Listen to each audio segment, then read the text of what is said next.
For people to just see workflows and the different experiments that people are running and the different learnings that others have. Tooling kind of increases our capacity in the day. We have more things we can do now because the tooling makes those kind of rote things easier. I'm able to go through a spectrum of explorations that are so much larger than I could do in a day, and I can do it in minutes. Agents are using tools. What does that look like and what does that mean? Show up, try things, be curious. I think the future is bright, but it has to be built.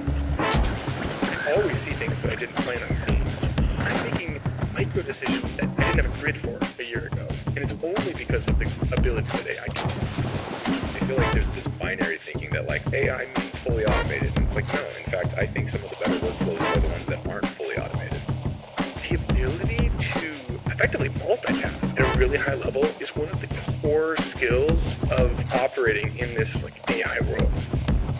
No preconceived notions about how things should be done. This is the moment in time right now to reap the rewards of being publicly curious. What do you do with the question, what if? Hey guys. Hi. What's up, Design Fam? This is Chloe Park. Jenny Wen. This is Soleo, and you're listening. And you're listening to The Dive Radio Show.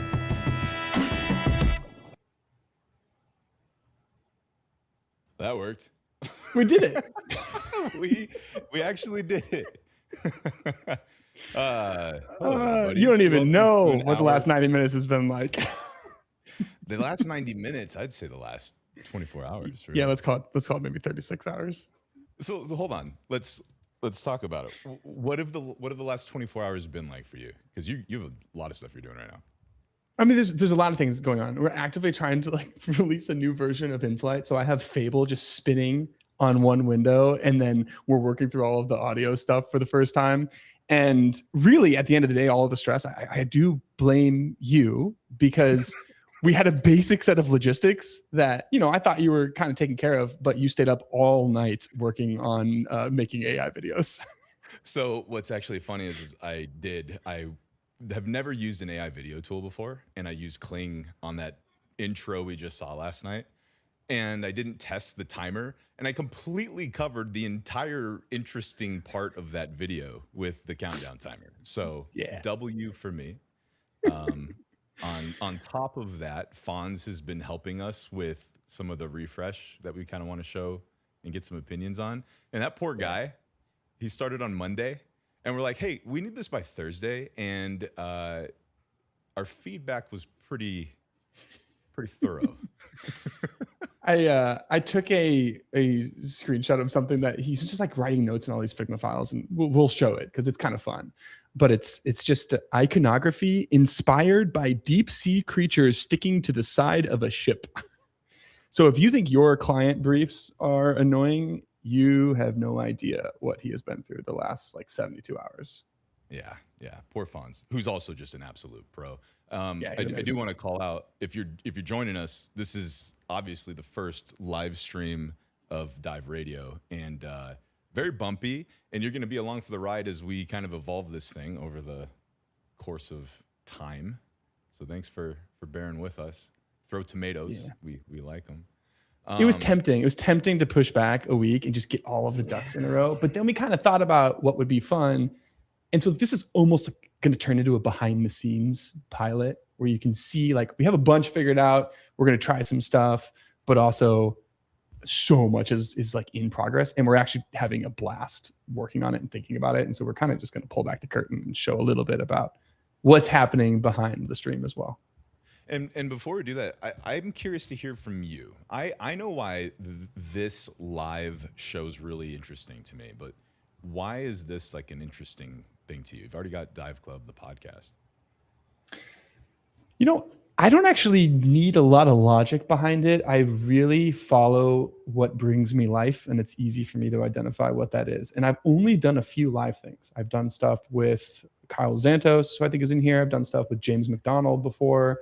Every single time I just jump on a live stream and hit record, I walk out super energized. And I used to do a lot of teaching too. Like I would do like Figma training stuff. And so I think maybe there's a part of me that just likes this.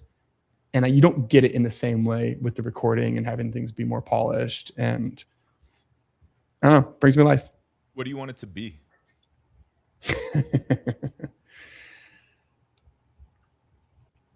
Maybe I just want to talk more. Maybe that's really the subconscious answer. I'm just like, I can actually just have like a 50-50 back and forth. But I think there's so much to talk about at all times. And it's not even like just news cycles, right? Like the rate of change in tech and definitely design is so fast and accelerating rapidly that it's hard to actually keep up with that in a productized podcast.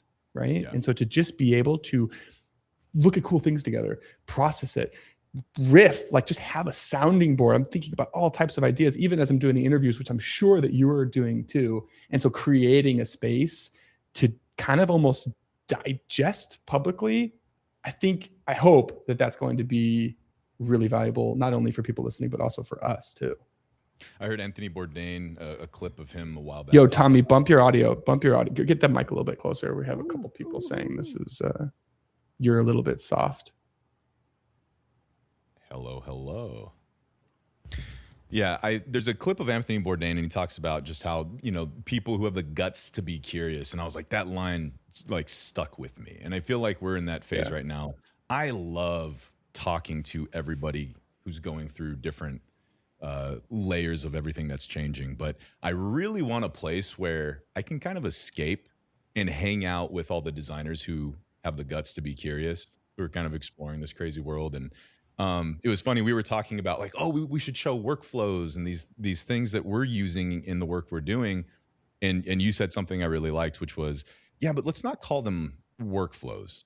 I think it's better to call them ideas.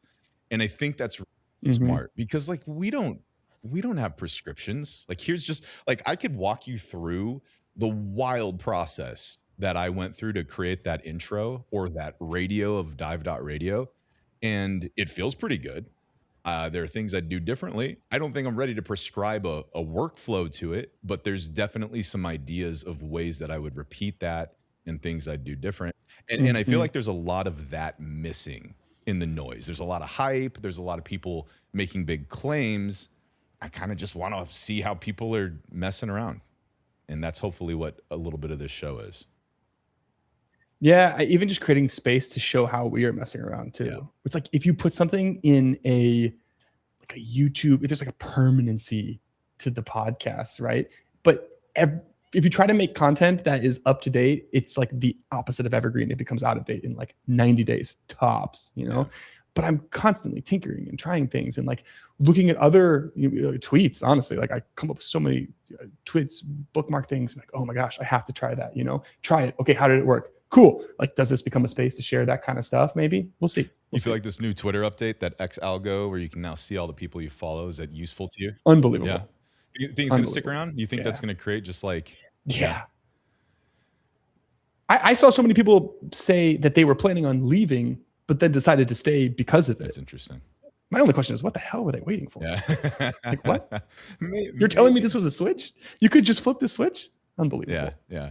I want to say hi to everyone who's jumping in here, guys. Josh, I see you. I see Josh Puckett on Contrad. What's up, guys? I say Janelle. Yes, dude. Jeremy, Eric, good to see you. Chris doing some crazy magic at the Detach party, by the way. If you came to Detach this year, awesome. our party we threw at Config, that was a pretty good time. And what that taught me, and that was our third year throwing it, but what it really showed me is I want to do so many more IRL things.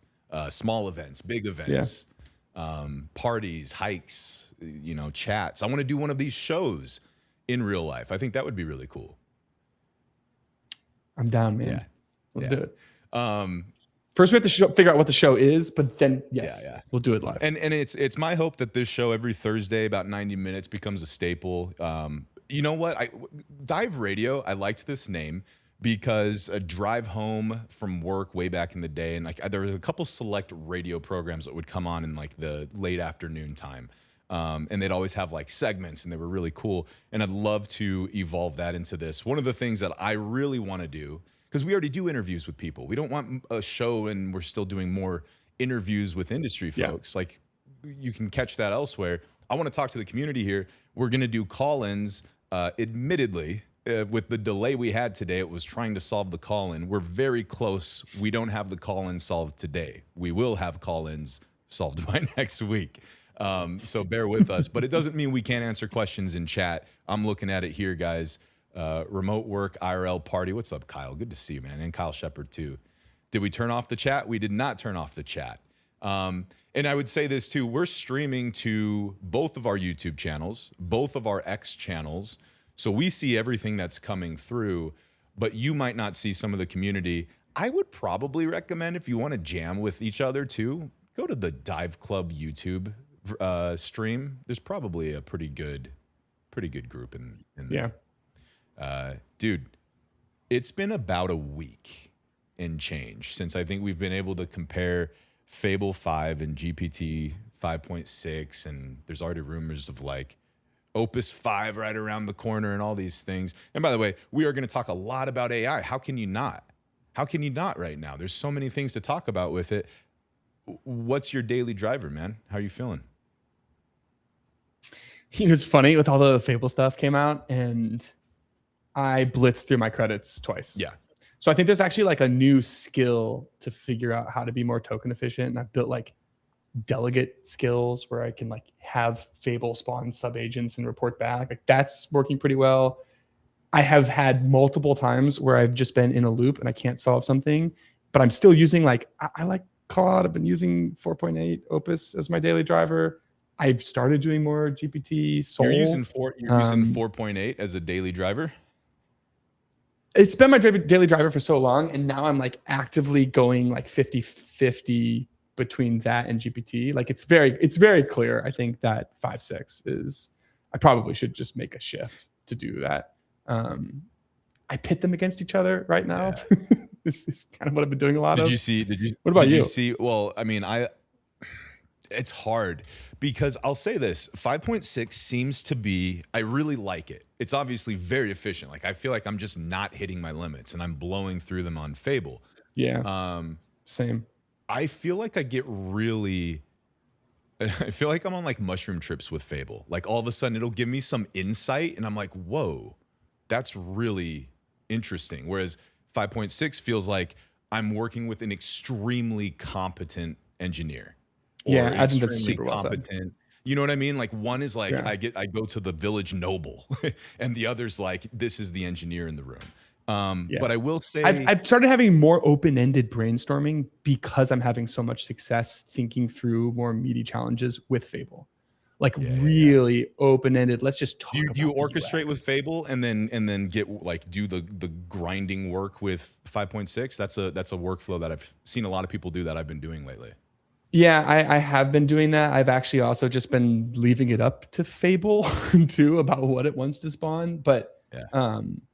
I don't know. I find myself chatting with Fable more. Like I'm having more brainstormy back and forth than I was before because I feel like the output from Fable is so good. Like it's so good. I want to hear from chat what you guys are rocking with as your daily driver. Where's your preference at? Have you had any of your code bases deleted? Have you seen this? Yeah, I did. Like You feel at for those first I thought it people, was a man. joke. At first I thought it was a joke. They're like, oh, it deleted all my root files, and then they're like, no, it deleted my whole project. And then I saw OpenAI say we're looking into this, and I thought, well, that's kind of a weird thing to suddenly be popping up as a recurring issue. I don't know how recurring it is, or if I saw one tweet and then I saw all the tweets around it. But I thought that was kind of interesting that that was happening. You saw Grok getting a lot of, I guess they were uploading code bases, and then they decided to turn it off in some weird way. So a lot of interesting stuff, getting more and more compelling to try and get local models working. I installed a local model a week ago. Oh, how's that going? There's So I've your got a answer. Mac Mini. I've got a Mac Mini. Yeah, I'm not in love with it yet, but it's like I could see it because listen, like the Frontier models are still just like they're just on a different level. You know what I mean? And I want to believe in local. And a lot of there are estimates that local models are going to be at like the 4.8 level within the next 6 months. Who knows? Eventually, though, it will be extremely compelling. And I'm worried I do a bunch of like video stuff, and so I've got like 20 terabytes of footage that I have to store, and I'm realizing whether it's buying a server for storage there or buying like compute locally, we're gonna need to build some stuff there. Like the Mac Minis are already they're already either out of stock or they're extremely higher priced than they were. I want to just build a rig and just be ready to install the local models when they're actually worth using. I've had a Mac Mini sitting unopened on my desk for like 4 months. Yeah. Because my co-founder Kyle just sent it to me like in the middle of all the OpenClaw buzz. And I don't know, man. I just didn't want to dig in. It just felt like a lot. But I just set it up this last weekend. I'm like, I have the base foundation. I'm like, okay, now what? I think a lot of it is kind of preparing for local though. You're going to learn the UX challenge. There's like a weird challenge here that now when you're connected, you're connected to multiple devices. You're on your primary device, and then you're screen sharing into your Mac Mini, and you're using the apps in there too. And it creates this like, and apparently like there are people who have multiple Mac Minis, so they're having to do this. And I'm like, what a weird It's weird challenge. It creates this weird UX thing that like, we need to solve somehow. I don't know. Yeah, I use CleanShot all the time, and so I can seamlessly move my mouse between my laptop and then my monitor, which is now doing the Mac Mini. But like the screenshotting is a different UX on both of them. It's so trippy, man. Like it took me a second to even just orient myself. I think I mostly hated it, but I believe in the importance of it in the long run. So I'm just like forcing myself to go through all of the logistics of getting it set up. So I'm curious if there's anything that's caught your eye in the last week or so. For me, I've been messing around, and I know like you use Super Whisper. What voice UI do you use? Yeah, Super Whisper. I use Super Whisper. I do too. I use it for everything like productivity related. And GPT Live came out, and so I've been messing around with that. And I like it. Like it's really, it's fast. It moves. It's only at 5.5, but so I'm not using it for work related things. But I am like, I had it help me in the kitchen, and I was cooking stuff. And it was funny. I had this moment where I'm just like yapping with it, and it's joking with me. We're going back and forth. I'm like, oh, this feels like the movie Her, because it's like we're jamming. I make this like wonderful sandwich, breakfast sandwich that we put together. And so I have Alexa set up over here. And while I'm talking to it, I turn to Alexa and I go, hey, Alexa, set a timer for 5 minutes. And then the thing's like, no, you need to set it for 10 minutes, but at 5 minutes. And I'm like, Alexa, actually change that to 10 minutes. And Alexa just bricked. Like that task was just not feasible. And I was like, darn it. I forgot. You're dumb. You're a dumb robot. And so I had to like, reverse the steps. But what it made me realize is the UI, the voice UI, I really, really like. I'm still going to use Canvas, and there's still going to be a need for screens. I think there's a world not far from now where voice UI is actually my primary interface for most technology. I think we're so close to it, and now OpenAI is talking about their first hardware release, that speaker voice puck. And do you know when they said that they're thinking about releasing that? I didn't see a date. I'm not sure if there was I want to one. look this up real quick. It's so okay. It's just like a quick sidebar too. Like if anybody here has not just played with the new voice mode in GPT, it's so worth 10 minutes of your time. Like it really is trippy. It's super cool. I was last night, so we're having all these back and forths on just the million things that we're trying to figure out to make this happen. And I got to pick my mother-in-law up from TJ Maxx, 9:30 p.m. Man, high on the top of the totem pole of things to do. And I'm sitting in the parking lot waiting for her, and I got GPT going, and I'm just talking to it, and it's shockingly good. It's right away you're like, okay, it's a little bit trippy, but I'm generating images to mood board the thing that we talked about, where like maybe the final segment is the phone on the bottom of the ocean floor, and people can call in. And so I'm playing with that, and I'm playing with like black photography stuff as well. And I'm just talking with GPT, and then you can like swipe down and review the images.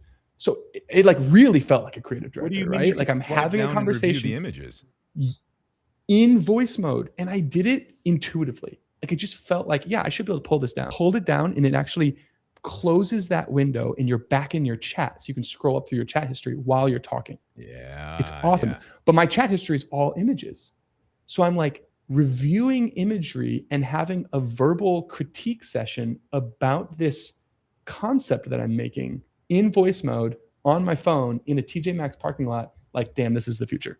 It was awesome. Yeah. And I've been using it for other like super unproductive things. I play a lot of Dota 2, which is like a 4D chess computer game. And so like I wanted coaching, and so I have it live, and I'm talking to it while I'm talking to my teammates, playing this like super complex game with all these different variables you have to manage.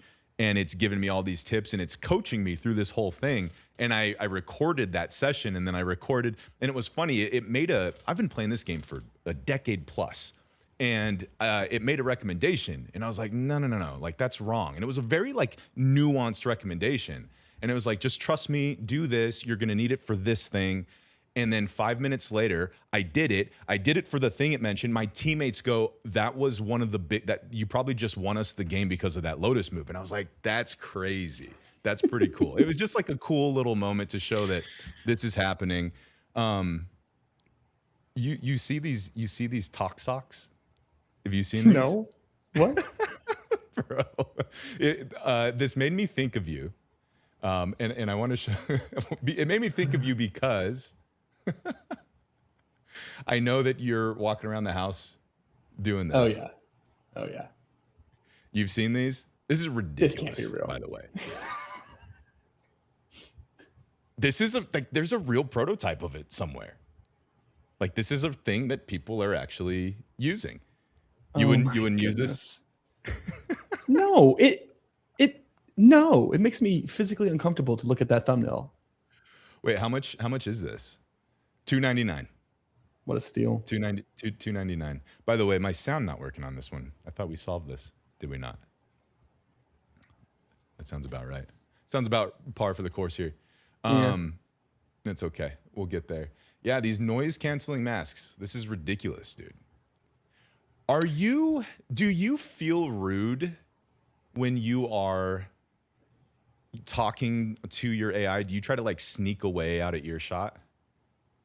Yeah, I didn't realize this until I was working in person out of South Park Commons. I was in their SF offices. And I didn't realize how much I was talking to AI until that week. And I was like, I feel so uncomfortable. I didn't have one of the little like, whisper mics kind of thing.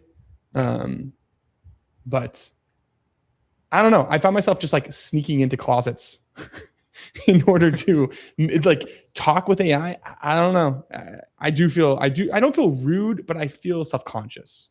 I'm also the kind of person that would like never answer a phone call in an airplane. That just gives me anxiety just thinking about that idea. Are there moments you prefer to type versus talk? Like I'll sometimes not do a task because I'll be doing 3 other tasks, and it's like, oh, I have to type that one out. Like I'm not going to do that right now then, because for some reason I can't. Like if I'm not at my phone and I'm at my computer, I don't even like to have to like, oh, I got to open Super Whisper. I'm always on my phone yapping. You know this. Well, we were debugging this even before, like in the 30 minutes, we were like working through all these different audio issues, and it's just us talking with AI, both trying to solve our own issues. It's a weird little glimpse into the future. Thankfully, we don't have Talk Socks though, because that feels like a Black Mirror episode that I don't like. Yeah, that does. And actually, I want to call out, Brad just said, I don't want people to see how dumb my prompts are. Yeah, exactly. How dumb are your prompts? I contradict myself in the middle of the prompts all the time. I'm like, do this, do this, do this. Actually, wait, no, don't do that. Let's do this instead. I'm like, I just hit send on that all the time. I love working with AI because I have the freedom to not find the right words and to be super verbose and to just sound like a complete moron. And then I'm like, oh, we're going to go live and show people how we do our things. I'm like, oh no, that's terrifying. I misspell almost every word. It's a mess. Yeah. I feel you, Brad. I feel you. Are you a car guy by chance? Is this your lane? Depends on what you mean by car guy. Because when I hear car guy, I think like appreciation of the decades and an understanding of how anything in an engine works, which I am not. Am I interested in some of the more like futuristic concepts that remove me from a driver's seat? Yes. So I think that makes me not a car guy, probably. Are you rocking the chip? I saw this. I love this. What do you love about this? It looks on something that is carrying around. It's like moving me around my vacation resort. This is what I mean by being a car guy. It's like, I think this is kind of fun, but I wouldn't drive a Charger or anything that made noise, Is this like a road legal? This is a road legal car, I'm assuming, right? Yeah. I was assuming so. It looks like a golf cart hybrid meets. Yeah. Like there was another one of the golf carts that went super viral like 10 days ago too.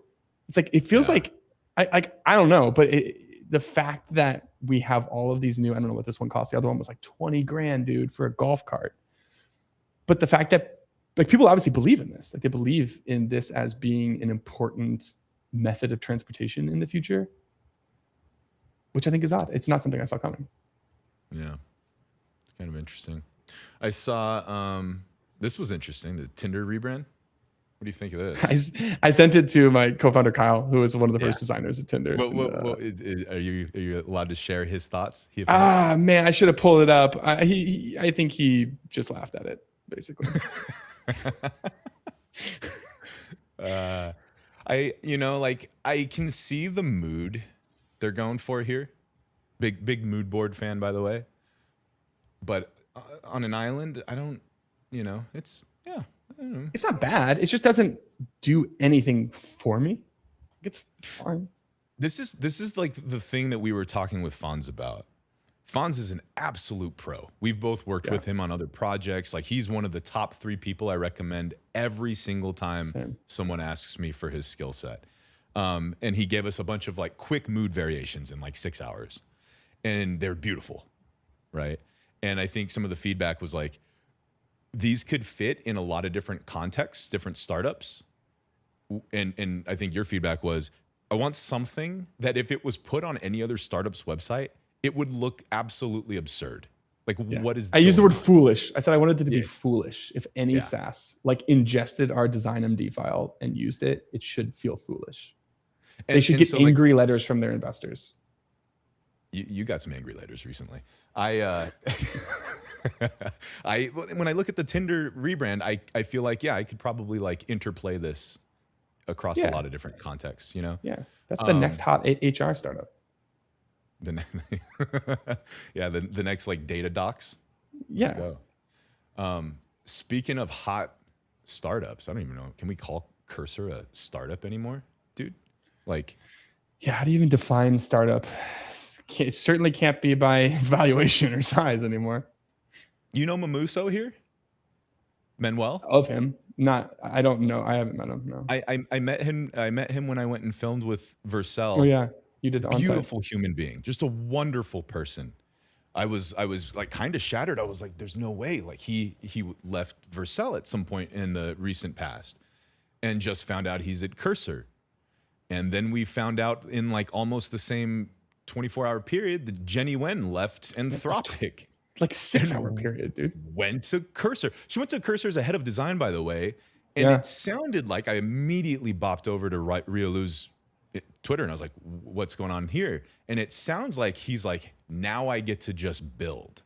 Yeah. And so it sounds like he like really wanted to lean into just like, It sounds perfect. yeah. Dude, I get it. Like, imagine be head of design and you're scaling that quickly. Like, that's a set of design challenges that are like operational and organizational. They sound horrible, to be honest. They sound horrible. To wake up every day and have that on my plate sounds tough. I'm happy for him. It sounds perfect for both Rio and Jenny. Like, what a huge deal to get brought in like that as Jenny. It's amazing.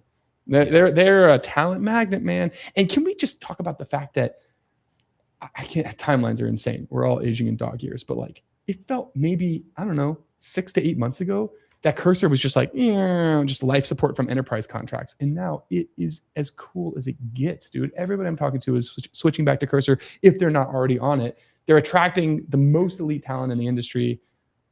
Crazy comeback arc. Now you're not a Cursor user, right? I'm not. I'm still team conductor. Cursor's a big tool in our household. My teens love Cursor. It's really like, it's a really accessible product for them. Yeah. And I think there were claims, and I'm not validating this, but that like at least at one point you were getting more tokens out of like your Fable 5 usage at one point. I don't know if that's true or not. I didn't know that. But they certainly were my teens just like grinding on it. I like Cursor. I like Cursor a lot as a product. It's clear they're attracting a lot of talent. I think the SpaceX acquisition is really compelling. Curious to see kind of where this. It sounds like they're taking incredibly big swings too, like coming at GitHub. They said that that's going to be like a fall thing. I don't know, it feels like every major player right now is building the same thing, but the same thing is just everything, end to end, full stack, every possible thing that you would need. And then so in a world where Cursor is an actual alternative to GitHub, it's agent orchestration, it's everything that you would need in an IDE. They're probably bringing in more review functionality. All these tools have started showing the PR natively inside of the tool. Like, you could just do every single step of the process in Cursor, and in that world, man, they're going to have a lot. I mean, it's just gonna be a magnet. You know, it's going to be hard to leave. Yeah. I'm very interested. I think the days of focused products are, I don't want to say they're over, but it is interesting and noteworthy to see companies like Midjourney is now also a health company. Okay. Yeah, and like Cursor is going to be, psychiatry. I don't know. Like what else is Cursor going to do? Because I think I heard someone talking about how with Cursor, there was an initial reaction in the earlier days when what was their name? It was Anysphere or something. Yeah, something like that. And people were like, what are you trying to replace VS Code for? Like, there's no way you're going to do that. VS Code is the tried and true. And now it's like, who in here is using, I was a VS Code user. Is there anyone here using VS Code? You can install AI plugins in Claude, and they've got a great ecosystem. Rid, I know you're not using VS Code. I think the design community is going to shame anybody who says that they're using VS Code right now in the chat. I'm just going to throw that out there. It's kind of, it's interesting to see. It's interesting to see that the big swings becoming the default. But it's got to be hard, man. I do not envy you. I don't envy Cursor. I don't envy anybody building software tools right now. I get a lot of FOMO talking to the people who are doing it. And then like I talk to people offline and they're like, it is harder than ever. Dude, it's freaking hard, man.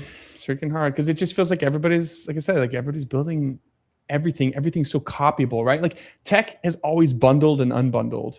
That's like since the dawn of time. It's been the cycle that we've been. And this is just the greatest bundling in history because the marginal cost of every new feature is like nothing. It's nothing.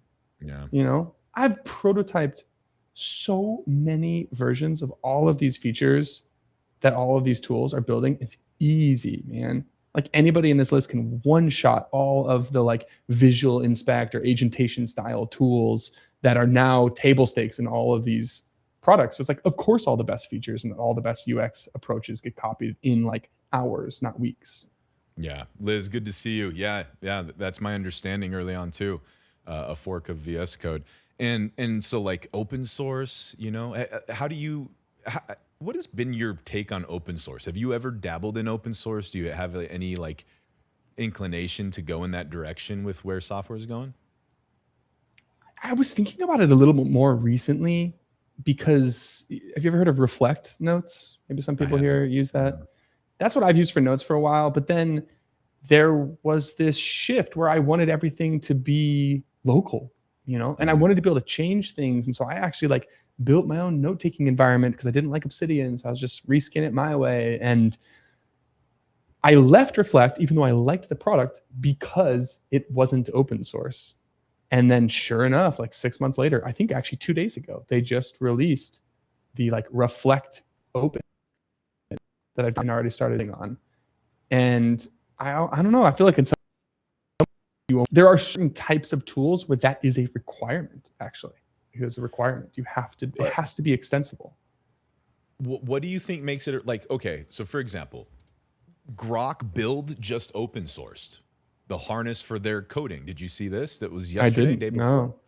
God, and so I thought that was so much news.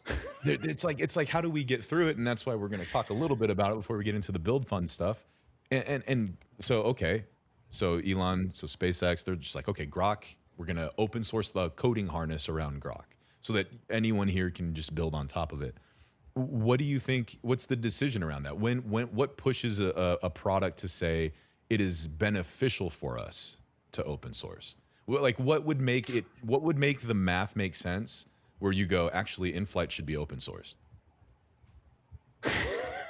Man, I don't know. I'm going to ask all the hard questions. Just throw it in the bucket of insane strategic decisions that I didn't anticipate having to be faced with. You know? Yeah. I don't know. I really don't know. Yeah. Well, not problems I have to solve because I'm in the middle of trying to make money making media, which is also its own thing. Very, very hard. Can't open source media. Well, I don't know. Could you? Could you open source media? Open source my voice, create an 11 Labs. I was about to say, you could totally just license your voice, man.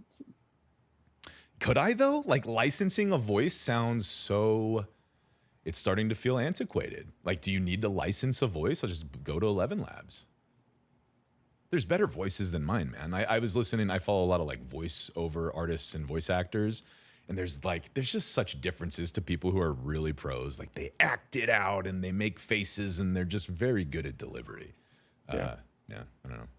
But yeah, I do want to talk a little bit about something that's cooled off a bit since last week. And I gave a take on this. I think we talked briefly about it. But, you know, I haven't had a chance to like vent about this and I do want to. And so I want to hear your take, and I want to do a little bit of moaning about Gal Scheer, who, by the way, the most latest and greatest from Gal Scheer is painting. Gal is painting. It looked good too. It looked good. Yeah, I love this. I wonder how he films this. By the way, like he always has these like overhead. It looks like he's just holding the phone, maybe. I think you're showing the cursor tab. Oh, I sure am. Yeah. Sorry. Yeah. There we go. That's not the right one. There we go. I love this. So this is what Gal's up to. The other shoe dropped, and it turns out he was announcing that he is making art. And I love that because everyone was so cynical about this take. I want to say something about this. We're going to get into this. We're going to touch on it briefly. We'll move on. But I do want to say something because it really ticked me off. This is why Gal earned hundreds of thousands of followers on X. It wasn't to engagement farm people. I haven't followed him through his whole journey, but I'm fairly certain he saw some explosive growth after he shared that visual of Headroom, right? Yeah. Let's find that real quick. Yeah. It was one of the best brand release videos I've ever seen. Like genuinely, this was, and so in film we call this a match cut, where you keep a central object in the focus and the composition around it is changing. And he goes even further and extends that concept, and he's great at it. It's like, so he comes out and he's announcing, hey, I'm retiring. I had a client who basically used AI and AI beat me. Where is that post? Is it sticky? It must be, you know?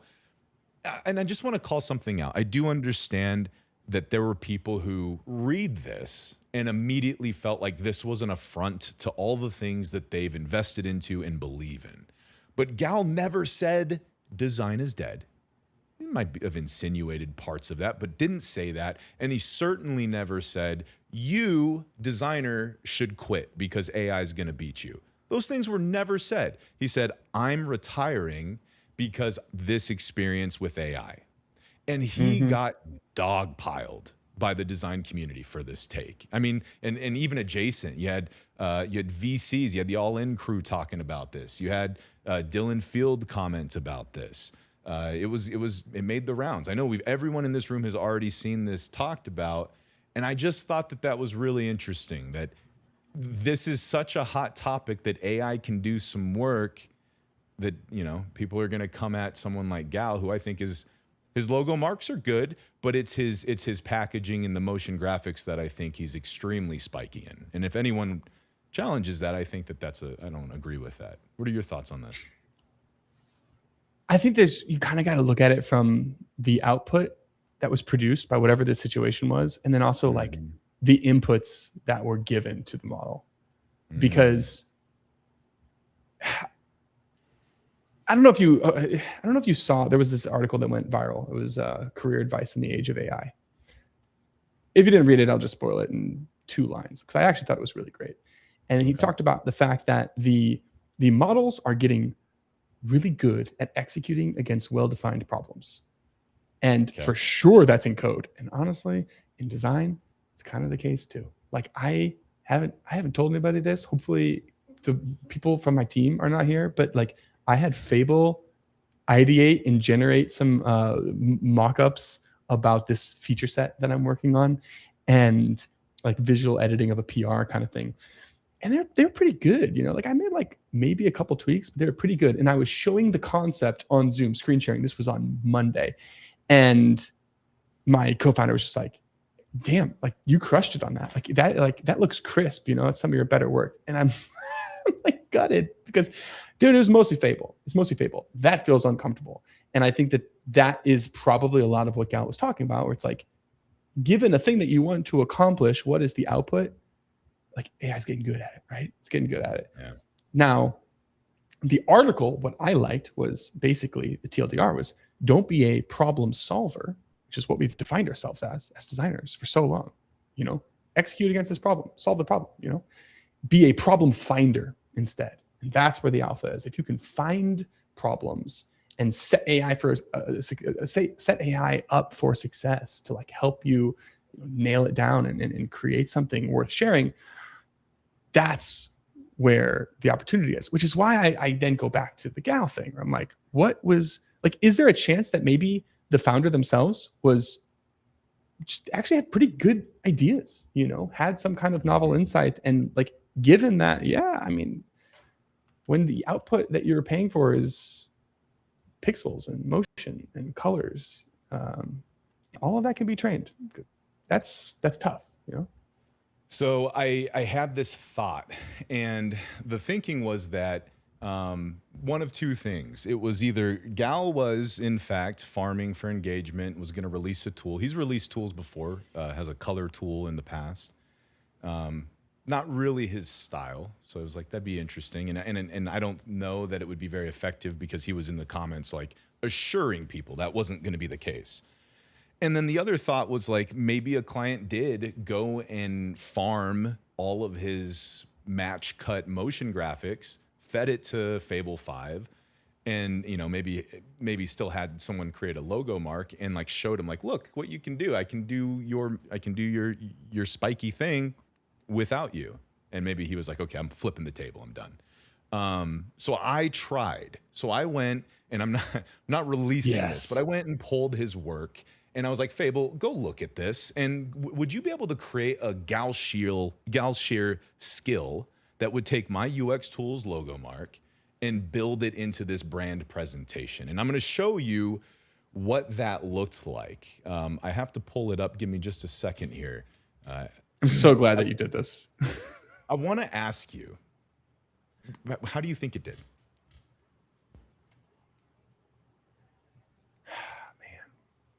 Let me share this. We're using like Remotion. Is that what you're using? Remotion. So Claude Fable 5 on Max and Remotion were the two things that I made use of there.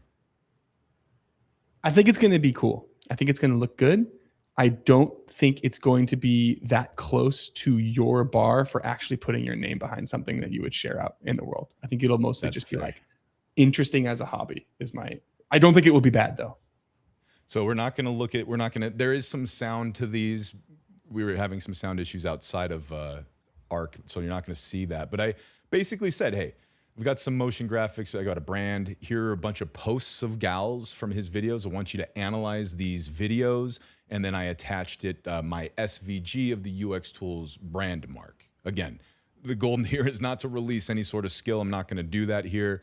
But I do want to see if it is able to do this. And so it went in, and that's not the one that I want to see. Let's pull up.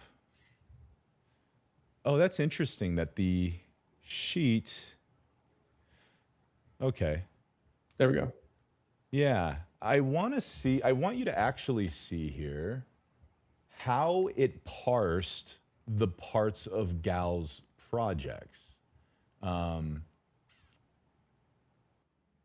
So this is showing a lot of mine.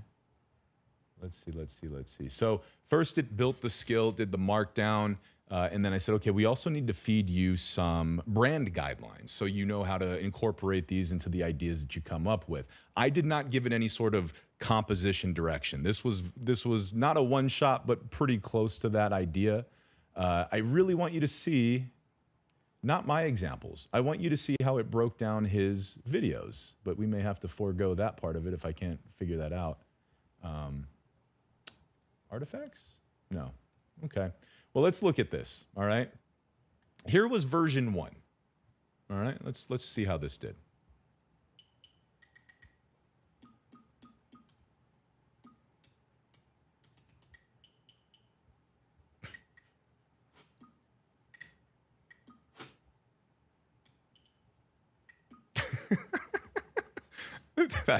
All right. So absolutely. So that was interesting. That last part was interesting, actually. Mostly ass, right? Mostly ass. It's mostly ass, but it also makes me realize that, like, dude, sound design is everything. Like, if it had a baller soundtrack, you probably would have been like, all right, that's pretty cool. And what you can't hear was there's actually quite a bit of little boop, boop, boop, boop sounds happening inside of this. So I was like, okay, maybe we got some stuff wrong. Maybe I can like pull a couple levers. And so that's what I did. I said, hey, let's get a little bit closer to a few things. There's some stuff here that I'm not really vibing with. And I think this might be V2. Very similar. Mm-hmm. And I was like, okay, I get it. Like we're going down this, let's change paths. Let's go a different direction because I'm not feeling that. I appreciate that it's pulling in some of the brand guidelines. Yeah, the sounds came through okay. Oh, interesting. Oh, it must be my microphone. I think they're coming through your mic. Yeah, that's right. Yeah. That's right. Yeah. So They're pretty we went a soft. different direction, right? Still same brand guidelines, but like let's think about. Oh.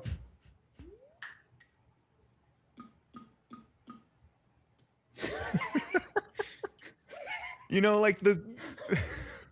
It's making me feel better. And Oh, Yeah. what's that alignment? yeah. And it's really interesting because I had someone that we'll look at in a bit here talk about how we're not going to be farmers just yet with a lot of this stuff. but like the one thing that this did point out to me, and I think this might be like one last iteration we'll take a quick peek at here. So there's like some particling happening, and it really likes this wavelength thing. Yeah. Like. It's just been getting progressively corny through each iteration. Yeah, it's like unfortunately. really trying to push the envelope, but it's just not good. Yeah. And this is the thing that I find a lot of use with AI right now. I mean, there's a number of use cases, but one of my favorite ways, I love the way that you were communicating with Fonz. You created a grid, and we'll show this stuff in a bit here. And you're like, first and foremost, here's what I don't want. And I love starting with what you don't want. And sometimes like you're not entirely sure what you don't want. And if you need some help figuring that out, ask AI to put something together for you. And I think that'll really help you in the kind of in the same vein of mood boarding, right? Mood boarding is a great way for me, and I'll show how I mood board a bit later, to identify, hey, here's the vibe and the things that I want. But I really like AI because it enlightens me on the things that I certainly don't want. So I don't think this was. And it was reason. interesting the amount of this, like the percentage of things that I didn't want that I was sharing that were generated by AI. It's interesting too. Yeah.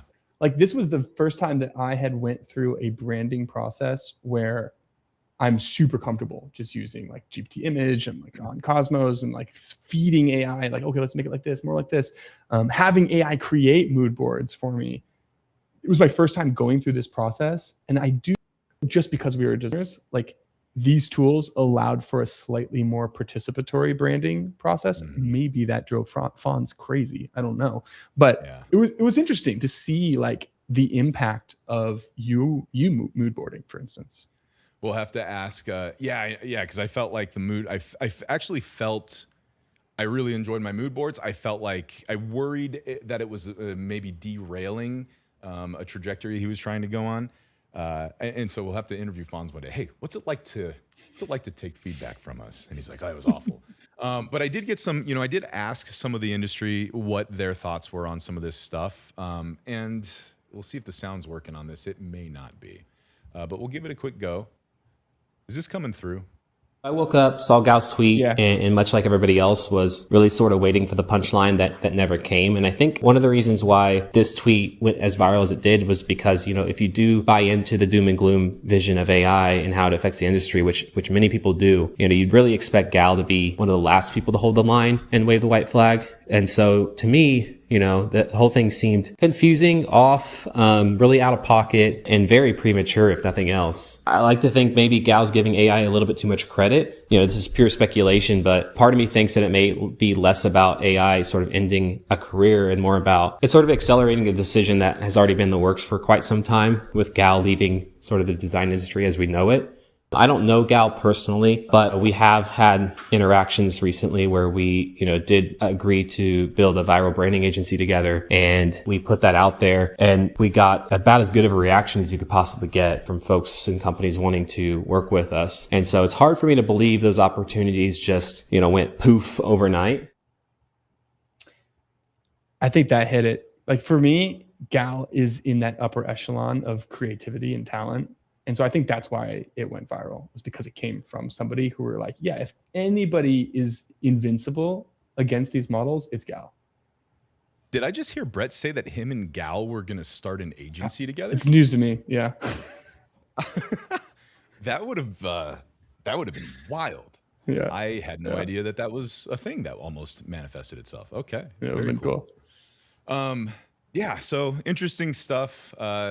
Gal looks happy doing this. And I think it's important because there's something that's hit me recently, and I'll say this: I've read multiple takes from people. Did you see this? Kits, right? Are you familiar with Kits? Maybe. Here, I'll show you Kits here. Let's do this. Right? Oh yeah. Man, it's the Yeah. power of a Twitter avatar. I'm like, I have no idea who this person is. Right, Name. I see right. the image and I'm like, oh yeah, him. I can name his feed. I had people doing that at Detached. They're like, "Hey, I'm so and so." I'm like, "Oh, nice to meet you." And they're like, "No, I'm so." And they'd show me, and I'm like, "Oh yeah, what's Yep. up, dude?" You know. Yep. And I thought that was funny. He tweets so much. Like this felt like it was just last week, and already I've got to like dig into where this was. So what I'll say about Kits, whether or not I can find the post he made, was he made a video at one point. I want to say it was the beginning of last week, and he was just talking, and it was like 4 a.m. And it was funny because I had just been up all night working on the Dive Radio little website, right? And he's like, I can't stop cooking. I've been working and working, and it's like I just constantly new prompt and this, and we've heard this. Like people are just feeling like they have to work. Hunter, he told me like there's this weird thing now with token limits that you feel like you're in your window, and now it's a new type of FOMO. If you're not utilizing your limits, that, like you feel like you're gonna miss out. You need to be building with it, and it's creating this anxiety. And so I see Kits talk about, I can't stop cooking. And then the next day, I see a post from someone else who says, I just ended up in the hospital because of this like anxiety. Oh yeah, I did And then see that. Kits posted the same day. He Like retweets 24 it, hours and later. He's in the hospital. He goes, me too. Yeah. And I'll tell you guys this past weekend, I had a panic attack. And I have not had a panic attack in a long time. A lot of things started piling up, and it was like I just felt like I had so much to do. And and I'm wondering, you know, the more people I talk to, like where is this coming from? My Discord, I kind of went on this rant over the weekend where I was like, listen, you know, the mental health part of this is definitely being surfaced, but mental health is not an AI issue. It might be being instigated a bit by it, but like I still try to compartmentalize those because I think it's important to do that. But it is interesting that even just in the last week, I saw this bam, bam, bam trend, and then all of a sudden it hit me. And it's been years since I had a panic attack. So that was really interesting, man. I don't know. How are you feeling? You know, you know Pablo Stanley from Vercel? Yeah. I was hanging out with him yesterday. Was that yesterday? Yeah, we're doing an interview together. And we talked a lot of it on the podcast, but like we got real before and after too. Just talking about what it's like. And it's the promise of it was like, well, AI is going to eliminate the busy work. And it's like, yeah, I mean, it did for sure. But all I'm doing is just doing way more every single day. And the style of work, I think that's the part that really gets me, where it's like when I was just in a Figma canvas and life was simpler and peaceful and wonderful, and I'm obsessing over one problem at a time, and I'm going really deep on this thing for, you know, hours, maybe, so focused, purely creative, doing everything, feeling it, you know. Now it's the opposite end of the spectrum, where I'm never doing one thing at a time because I'm allergic to loading states. You talked about having like not having the your limits. You're not hitting your limits. You feel like you have the FOMO. For me, it's like if I'm looking at a loading state, I'm like, I'm not doing enough. I have to add another task. Like I'm only working efficiently if I have enough tasks where I never look at a loading state because I can always jump to something else. And so the level of context switching is exhausting. Exhausting. And at the end of the day, I'm like, wow, I accomplished so much more than I could have possibly imagined 2 years ago. And I'm tired, like not physically tired, like in my bones, tired, emotionally tired, spiritually tired. You know, it's like, I think I'm on almost like a tighter, almost mini burnout cycles. I'm like, it makes me manic in some ways. I don't know. I don't think we talk about it nearly enough because I'm sure a lot of people are also feeling that. It's something I'm releasing. I've taken a break from YouTube videos for about a month. We had back-to-back conferences, and then I just had a bunch of stuff with the team come up, and I'm going to talk about it in this video, and I'm going to touch on this this anxiety. I'm going to touch on a lot of things that, you know, a year of, I've been using AI and trying to do, it's one thing to just like try to will a business into existence. That by itself is enough to drive anybody off a cliff there. And then you add AI and all the things that come with that. It was funny. I can't remember who it was talking about the new Grok model is so fast that their feedback, their criticism of it is they don't get that ability to multitask between threads because they ask a question, they have an answer. And they're like, no, I want to move to another session and bounce back and have a thing waiting for me. And they're like, it's too responsive. And I was like, oh, that's interesting. Yeah. You know? Rid, your video seems a little blurred. Is that on purpose? That's just how I look, man. It's Yeah, underwater. We're little going for this. It's a branding exercise. We're figuring out the brand on the fly. So, you know, I wanted to, Pizza Boy, Dan, I think I'm a fan of, I saw something he did because it resonated, and this will be like the last thing we talk about, this sort of gal and AI tooling, because I want to get into some of the stuff we've been working on. But I thought this was a compelling thing that Dan kind of put together here. And I asked him if he'd just show us a quick thing. Hey, Tommy, in front of us right here, we have 2 projects. The one on the right is still ongoing. The one on the left is just wrapped. Case studies on the website. Both of these projects, or both of these concepts in front of you, were done by Fable 5. And both of them had the exact same context and information that I had when I started the real projects. And I'm sorry, but they're not thinking outside the box. They're not coming up with these incredible ideas. They're being very bland, on the nose, and the quality is subpar. Could you use it to riff on? Absolutely. Of course you could. Could you use these to end up then creating something great? Of course you could.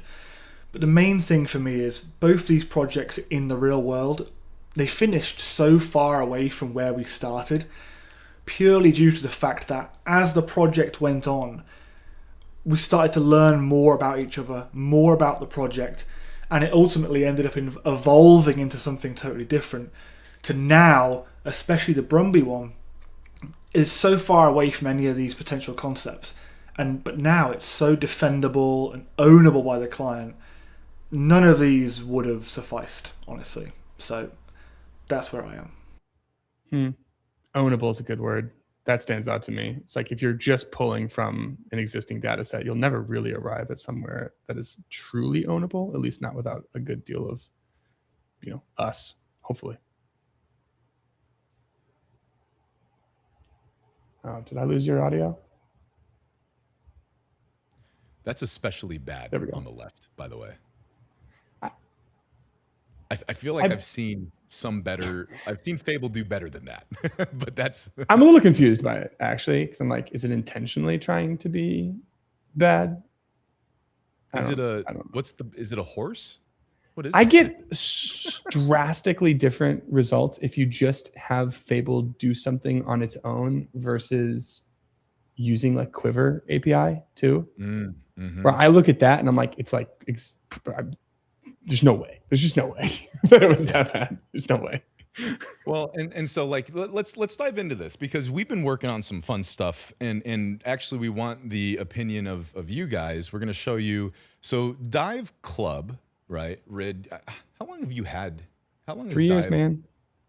The brand's even older because it started off as a school, which people don't even remember. The brand's Fonz made the original brand, and we wrapped that up. That might have been 4 years ago, actually. Yeah, that's pretty cool, actually. You don't know the anniversary of Dive? I do. It's somewhere in May. I have a reminder on my phone. I don't know what the date is, but then I'll get a reminder on that day, and then I just. Oh man, now I feel like I need to. I'm bummed I didn't I guess I could look it up. That's cool though, and it's really interesting, and it's actually very cool to be clear for everyone. I'm hanging out with Rid. We're doing Dive Radio.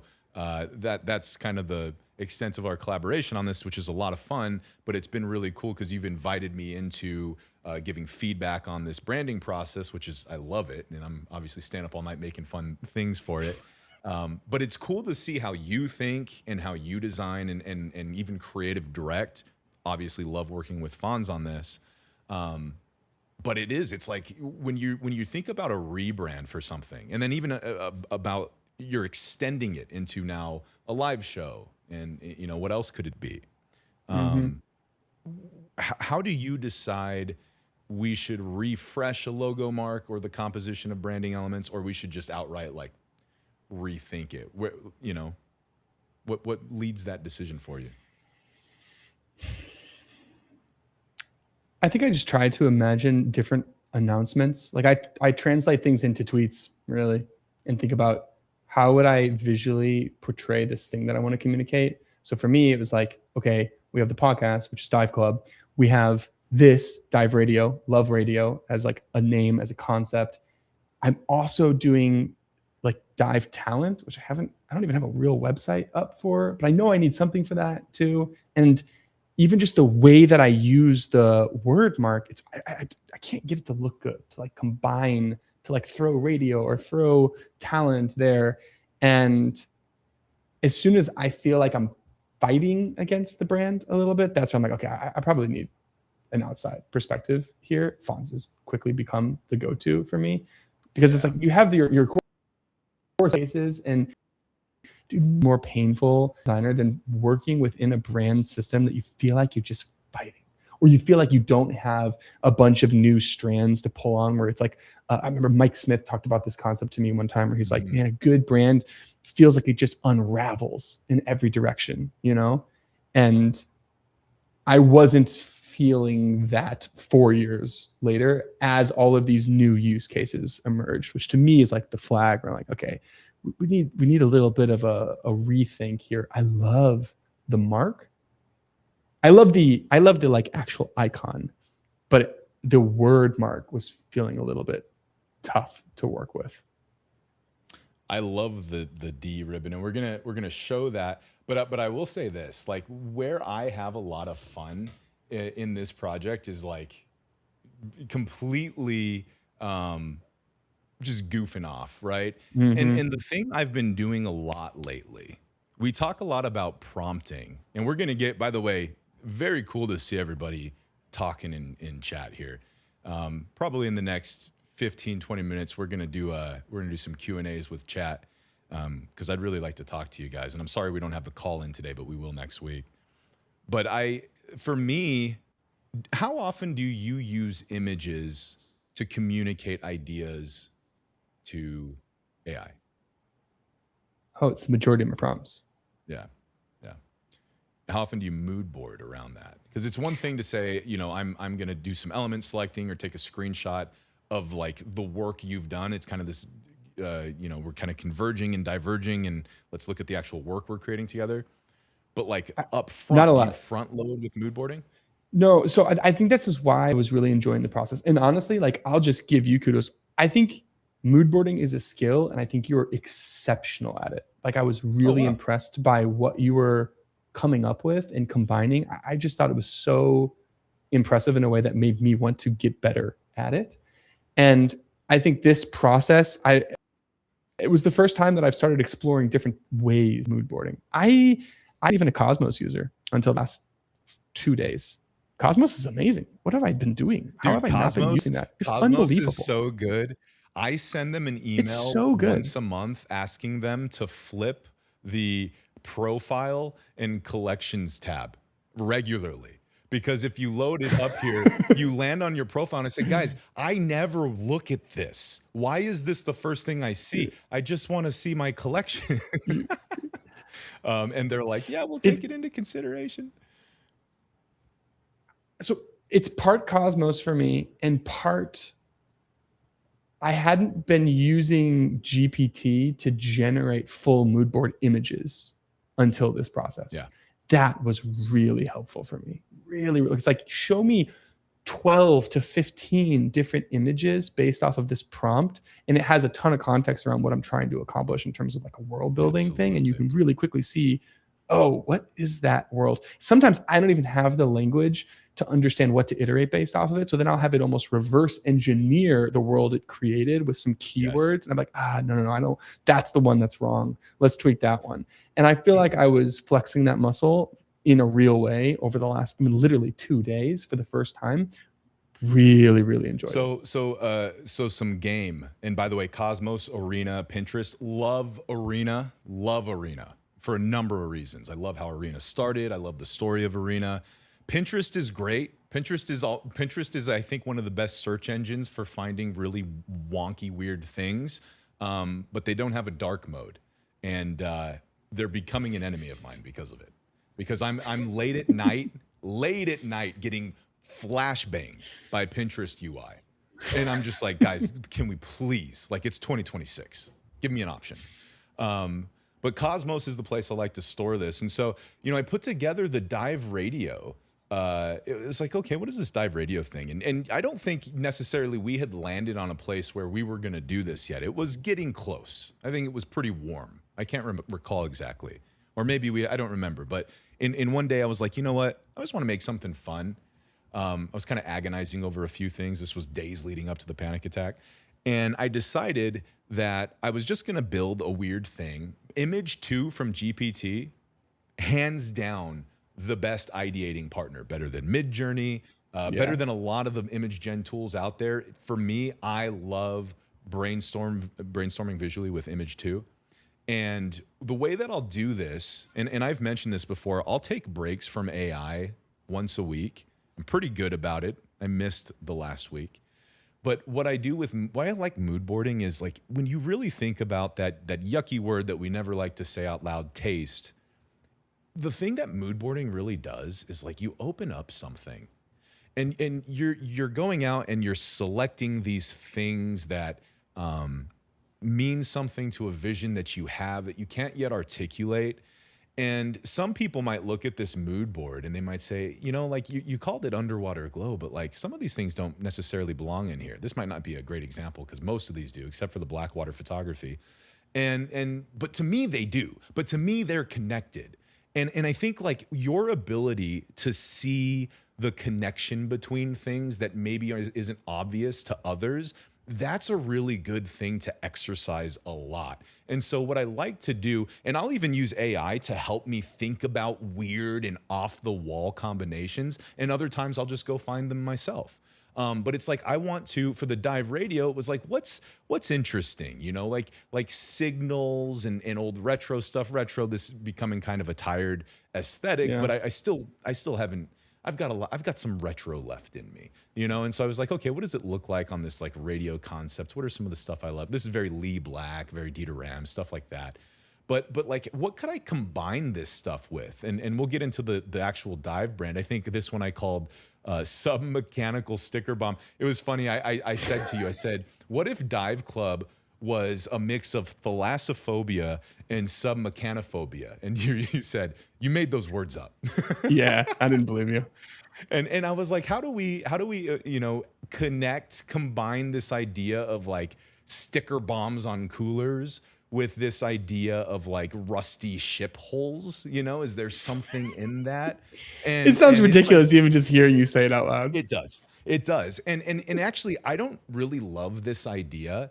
And one of the things that I'll say to you is certainly there are going to be mood boards that you fall in love with when you go out and find these things. You're like, I love that. I just want to continue to add things to that.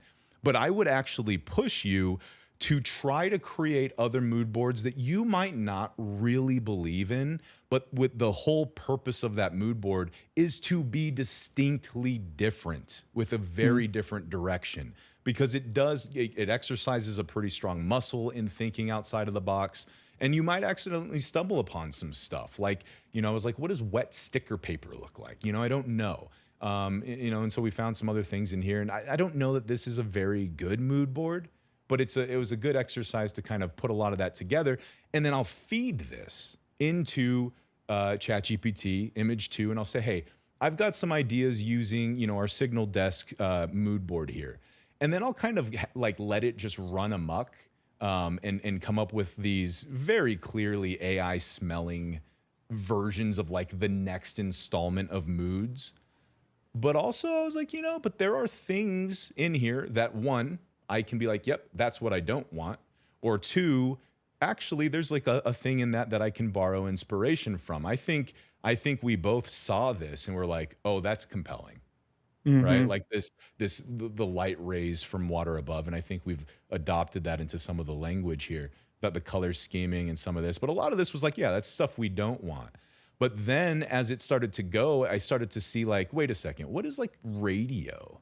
You know, what do these old radios look like? That's interesting. I think this was the first one it made. And this smells like AI, right? Like this AI has this tendency to add all kinds of over polish and over texturing and knobs and things. Like it just over explains every detail. But in doing so, it gave me some ideas. I'm like, wait a second, this idea of like this meter and the little ticker for the meter and some knobs. Show the other tab. Show the other tab. Oh, I'm certainly not doing that, am I? Darn it. No. Sorry, you got to catch me because I'm over here talking about these. I'm talking about this stuff with these moves that I was generating with. Yeah, that makes way more sense. Hey, day one. We'll get it. We'll figure it out. And so, you know, I'm creating all these variations here. And so this was what I was referring to. Rid and I saw this, and I think I shared this with you, and we thought that was compelling, and this has made it into the brand language that we're working with. And then outside of that, I saw this image, right? This is what I meant when I was saying that AI likes to over polish and really get into, you know, over explaining every detail. But there were some things that we could borrow and take away from here. And so I said, okay, cool. Those things that I want to borrow and take away, let's now try to describe those on a more minimal canvas. Like I want some of the really cool ideas there, but I want to see what that looks like a bit more. Let's tone it down a bit, right? So we were playing with these different like compositions and frames, and then it was like, wait a second, like now light it up. And so one of my favorite things about Image 2 is you can have it recreate. I think it does one of the best jobs of taking an image, and you would say, hey, take this radio and now make the meter glow. And everything is damn near pixel by pixel, but it glows. And I'm like, that's kind of interesting because I can now do a mouse hover effect if I wanted to, or I could do some interesting stuff here. I could cut this out. And so suddenly what's really helpful to me is considering different states of images that can get generated, and then considering things that I can cut out. Because I came up in the one div days where people were making CSS divs, Pokeballs, and Chinese food takeout boxes in one div container using pseudo classes. And so when I see images that are stripped down to their bare shapes and geometry, my brain goes, I bet I could create that in CSS. Now, some of this you don't need to anymore because you can get to some performant SVGs and different images today. But it is an interesting exercise because what happens is we get over to, as we saw with our radio here. And suddenly, not only is this interactive, and I have a whole lot of fun adding. And one we intend can you hear the audio on this? Yeah, I can. I love it so much. You know? And it is for these reasons. Yeah, people are like, why did you make Rid the volume?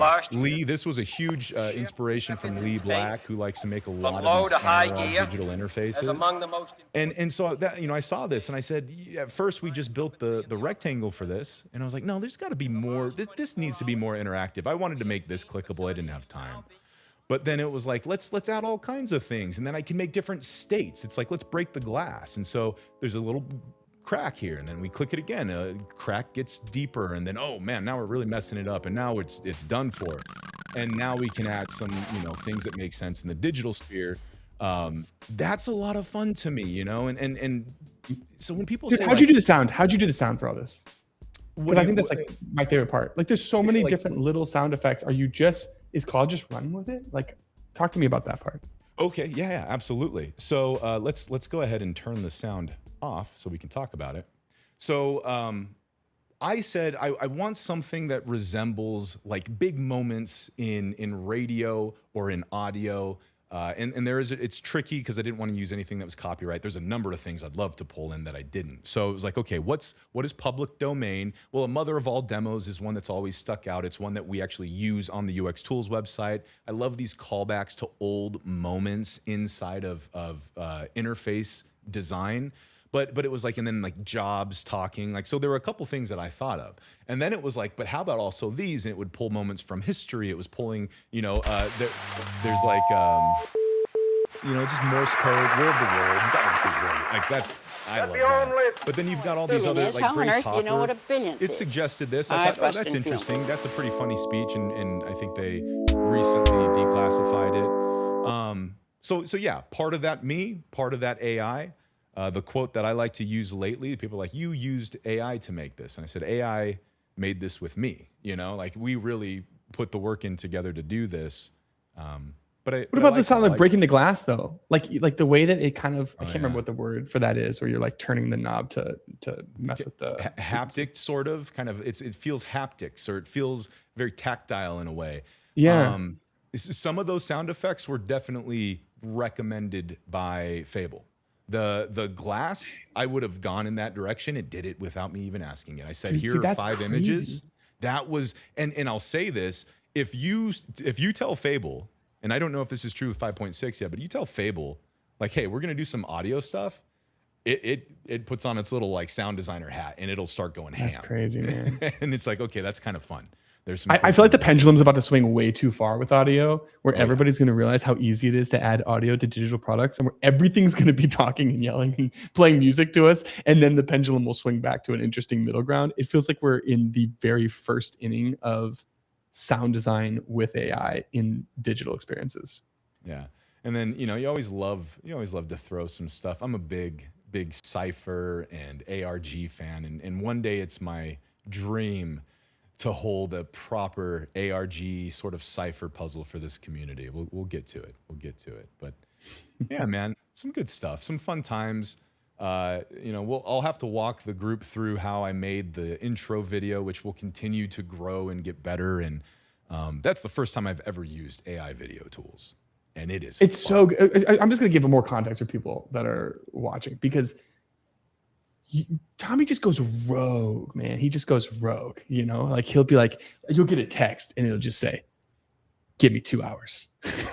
you're like, what the hell's he about to go do? And then he comes back and it's like this whole video. I'll tell you the story from last night. All of this is happening in the last 24 hours. And I'm reading a book to my 2.5-year-old before bed. And for the first time in like 6 months, we reach for the book that is like underwater. It's ocean. She wanted to read it. I hate this book. I think it's a terrible book. I never read it. First time in 6 months, we read it last night in the middle of mood boarding all of this ocean stuff. And I'm looking at it and it dawns on me. I'm like, oh, the real version of this stream, once we really lean in and figure all the things out, would be like, what if it starts above water and then we progressively go deeper and deeper and deeper, and then have community call-ins, and it's like the phone on the ocean floor, and we're working from the surface to the floor throughout and I love that idea, like the concept. So I just voice texted it really quick to Tommy, and I just go do my thing, and I'm sitting in the TJ Maxx parking lot like we were talking about earlier, and then I get a video 2 hours later, and he just made it. He just freaking made it, like that intro video Tommy made last night after I sent him a text reading my kid a book. It's cool, man. It's pretty cool. Like, it's impressive stuff that you're able to just make it happen. You just will it into existence. And it's fun. It's just really fun these days. Like, I think there was a time in the past where if you were collaborating with people, you wanted like an engineer, a designer, you wanted these kind of separate but complementary skill sets. I'm having a blast the most lately working with other designers. Like people who we can just have, because you sent me that picture of the book, and I think actually the first thing I said to you, I said, what if we go and host community ocean cleanups? And I didn't even see that text. I can tell you. Well, that's funny that you say you didn't see it, because you didn't respond to it, and I said, okay, that must have been like way off. I was doing story time. I was literally just like, take this idea and run with it, and then I didn't look at any of your responses. I get so inspired working with other people who see things and collect things that they see, and it's the most fun of this whole thing. I want you to share with some of the time left, and then we'll do some Q&A. This Fonz work. Okay, this is gonna be hectic. It's gonna be hectic. But so much goes down waiting in the TJ Maxx parking lot. If you only knew how much time I've spent in the TJ Maxx parking lot in the last year. Oh my God. Okay, so first off, we just have to get the scale of this. We're talking days, right? Like this is literally in like 3 days. And this is one page. Since Monday. We had a kickoff Monday. call with Fonz on Monday. Yeah, Monday afternoon. And we said, evening.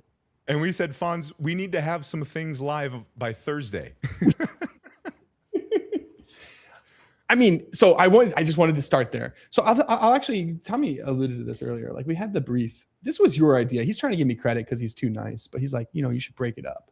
And so this is actually what I fed Fonz originally, and I sent him a Loom video just walking through and doing like dislikes and what, like this is exactly like I'm generating this with GPT, and this was one of the outputs. I'm like, whoa, Miami Vice. Okay, cool. I now know that I do not want this light color because it feels too Miami Vice, and we're just going through this radio, and I was like, oh, I think this is, I found this from your thing. Like, oh, that's so interesting. Like the light that is emitted from these old school radios, and then the impact that it could have like on caustic effects in water and whatever. We're just throwing insane stuff with Fonz. And so Fonz kicks it off. He shows up on Monday with this, already. I was like, dang, I can't believe hours. Just like hours, just a handful of hours. Yeah, literal hours. And he's playing with right away. I'm like, okay, I love this. Walking us through different directions and whatever. And so then he starts creating, and this is, so after the first day, I think we're like down here. It's really hard to navigate. But he's making just wide spectrum of all kinds of different like patterns and effects and different ways to lay things out. And we're working through some of the coarse greens and color palettes.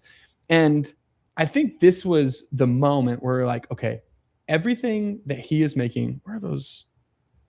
I wanted to find, there's just so many different, I don't even know where to pick. There's so many different ones. But like everything he's making is so good. It's so good, But we kind of had this moment of like, what would it look like to turn the weird dial up to 10 and then work backward? Yeah. It's like that idea from Steve from Tailwind. And he had the idea of like, if you want to add more white space, don't just incrementally add white space, add too much white space, get to the point where you know that it's too much and then reduce from there. And you'll end up in a more interesting spot than if you incrementally add. I think about that a lot. I was kind of thinking about it when talking with Fonz. I'm like, what would it look like to basically do the equivalent of that for like going all in on how weird this can be? And man, I got to tip my cap to the guy. He started getting real weird, man. New set in the works. Oh my gosh, man. This was the thing I was tweeting about earlier. Just a hilarious brand prompt. I mean, just what is this? I don't know. Yeah. But it makes me happy. And so he's just exploring like crazy. And again, props to Fonz. It felt like every like 8 hours he's looping us in, and we're just weighing in. Like his feedback loops were so tight in a way that I really appreciated. And eventually we got to this place. Nah, I'm not going to be able to navigate this well. Oh man, look at all these patterns too. I don't even know if we know how to use these yet. But it's beautiful, right? It's so beautiful. So we then, I don't know where this checkpoint is. At some point there's a checkpoint where you realize like, all right, things kind of look a little bit rusty and weird. So how can we bring in more like color and just the amount, even just framing the videos, like right now we don't have frames. This is very much MVP of this stream. Like, what is the right way to like package? I haven't seen all of this actually, because I was quite busy with the other thing, and so I haven't actually had a chance to like look through all this. This is sick. It's amazing, man. I was just going through it. Like, it's so good. It's so good. So much in here. So then he kind of brought down the chunk. Sorry, yeah. I'll refrain from feedback. No. I mean, here, let's. So he basically at one point we actually have some things from the audience we want to get some feedback on too, right? Yeah, we do. I do. I actually want to show that. I'll give a little bit of context real quick. Like this was a bigger checkpoint from Fonz where it's like we threw the craziest wrench ever at him, and we're just like, hey, how weird can you make this? And then he's like, okay, let's put down the 3 directions kind of thing. and we got into like Sonar world, and then I think like closer to where we are now, except kind of like a little dirtier maybe, and then this. I don't know what this world is, but I do like it a lot. So he's riffing, he's going crazy. I did want to. I don't know. Do you know how to do the polls in here? We'll just have people just reply. So We'll I have a some chat side for by today. sides. Yeah, I have some side by sides. These are a few of the design decisions that are still kind of open right now. And the first one is we want to lean into this idea of really branded segments and having like the pace of the show be carried by, you know, very different feeling segments, and thinking about, okay, what is the right way to build a system that like is extensible and allows us to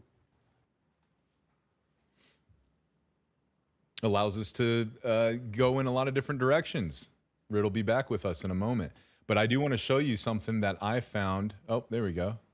It just says tab crashed. That's how you know the Figma file is insane, is when Restream's just like, nah, we're done. We're done doing that. So this is the first thing that we're thinking about. It's like, how do we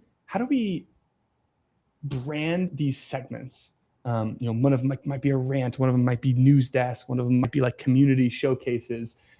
Curious, what left or right? We have like stickers on the left, and then on the right is more of this like paper cutout idea. Can you zoom in? Can you zoom in on each one? Like, let's get some closer Yeah, fidelity for sure, the sure. Like me. That's me, man. I'm the folk with bad eye. What the heck? It sucks. So this is our sticker concept. I love this little Claude guy here. It's good stuff, right? Like it's energetic. 72-hour response, by the way. Yeah, man. Yeah. I can't. This is a big Fonz promo. He's incredible. And then this guy over here. Yeah, this is my favorite. We got one right. Oh, we got a left. That's not helpful. All right. It's not helpful. Yeah. So it's supposed to be our what do you free think? UX I mean, research session. help us consider.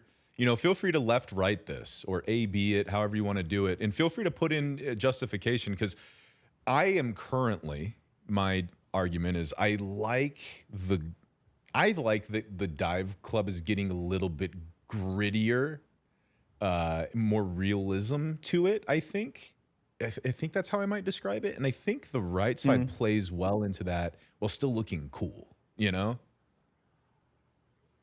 there's an energy about the left that I like, for sure. Mm-hmm. I do kind of lean the right.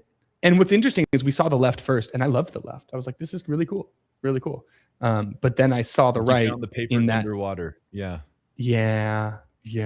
And I think that the two metaphors that you brought up that I thought were interesting connections. One's like sticky notes. You know, can this be our own spin on more retro sticky notes?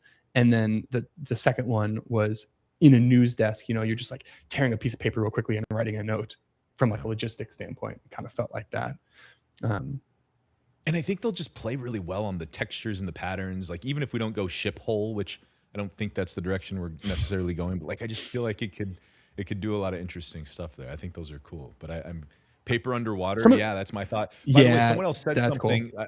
I meant to call it out while you were talking. I didn't want to interrupt you. Someone said the pod in a fishbowl, and it made me go, oh, there's a lot I want to do with that idea. Thank you for that. It goes back to what I was talking about with Mike Smith earlier. It feels like right now the brand is unraveling.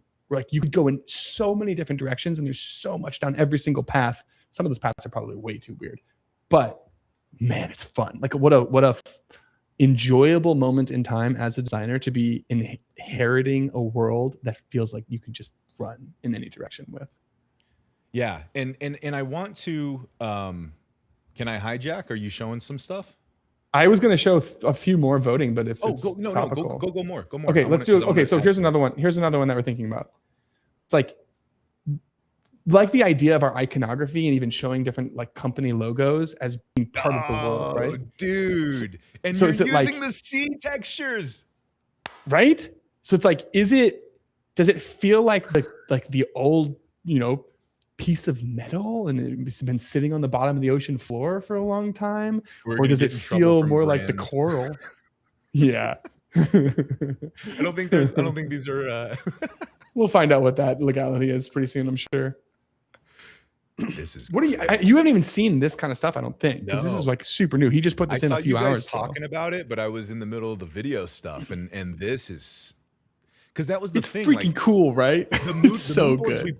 The mood boards we put together were like the Blackwater photography and the neon, kind of, how Flora Fauna kind of does like the botanical neon in black. And I think sometimes they'll have like a jellyfish or so. But I love that. But what's more interesting that I haven't seen people do a lot of is like there are so many patterns and textures inside of a starfish or these different things. Yeah. But I don't know how to connect that to in a digital way. And this is freaking brilliant. It's so good, man. So the story, I won't even try to find it because I won't be able to find it in the mess of the exploration tab. But Fonz just shared the Claude logo, but it looked too much. It looked too real. It looked like a piece of coral. So I was like, it just looks like an aquarium. But now once I saw it a few different ways, I'm like, oh my gosh, that's so incredibly genius to use coral as iconography. I love it. I'm completely obsessed with the one on the right, personally. I think it brings the energy. I also looked at a picture of a starfish for like 12 minutes last night, though.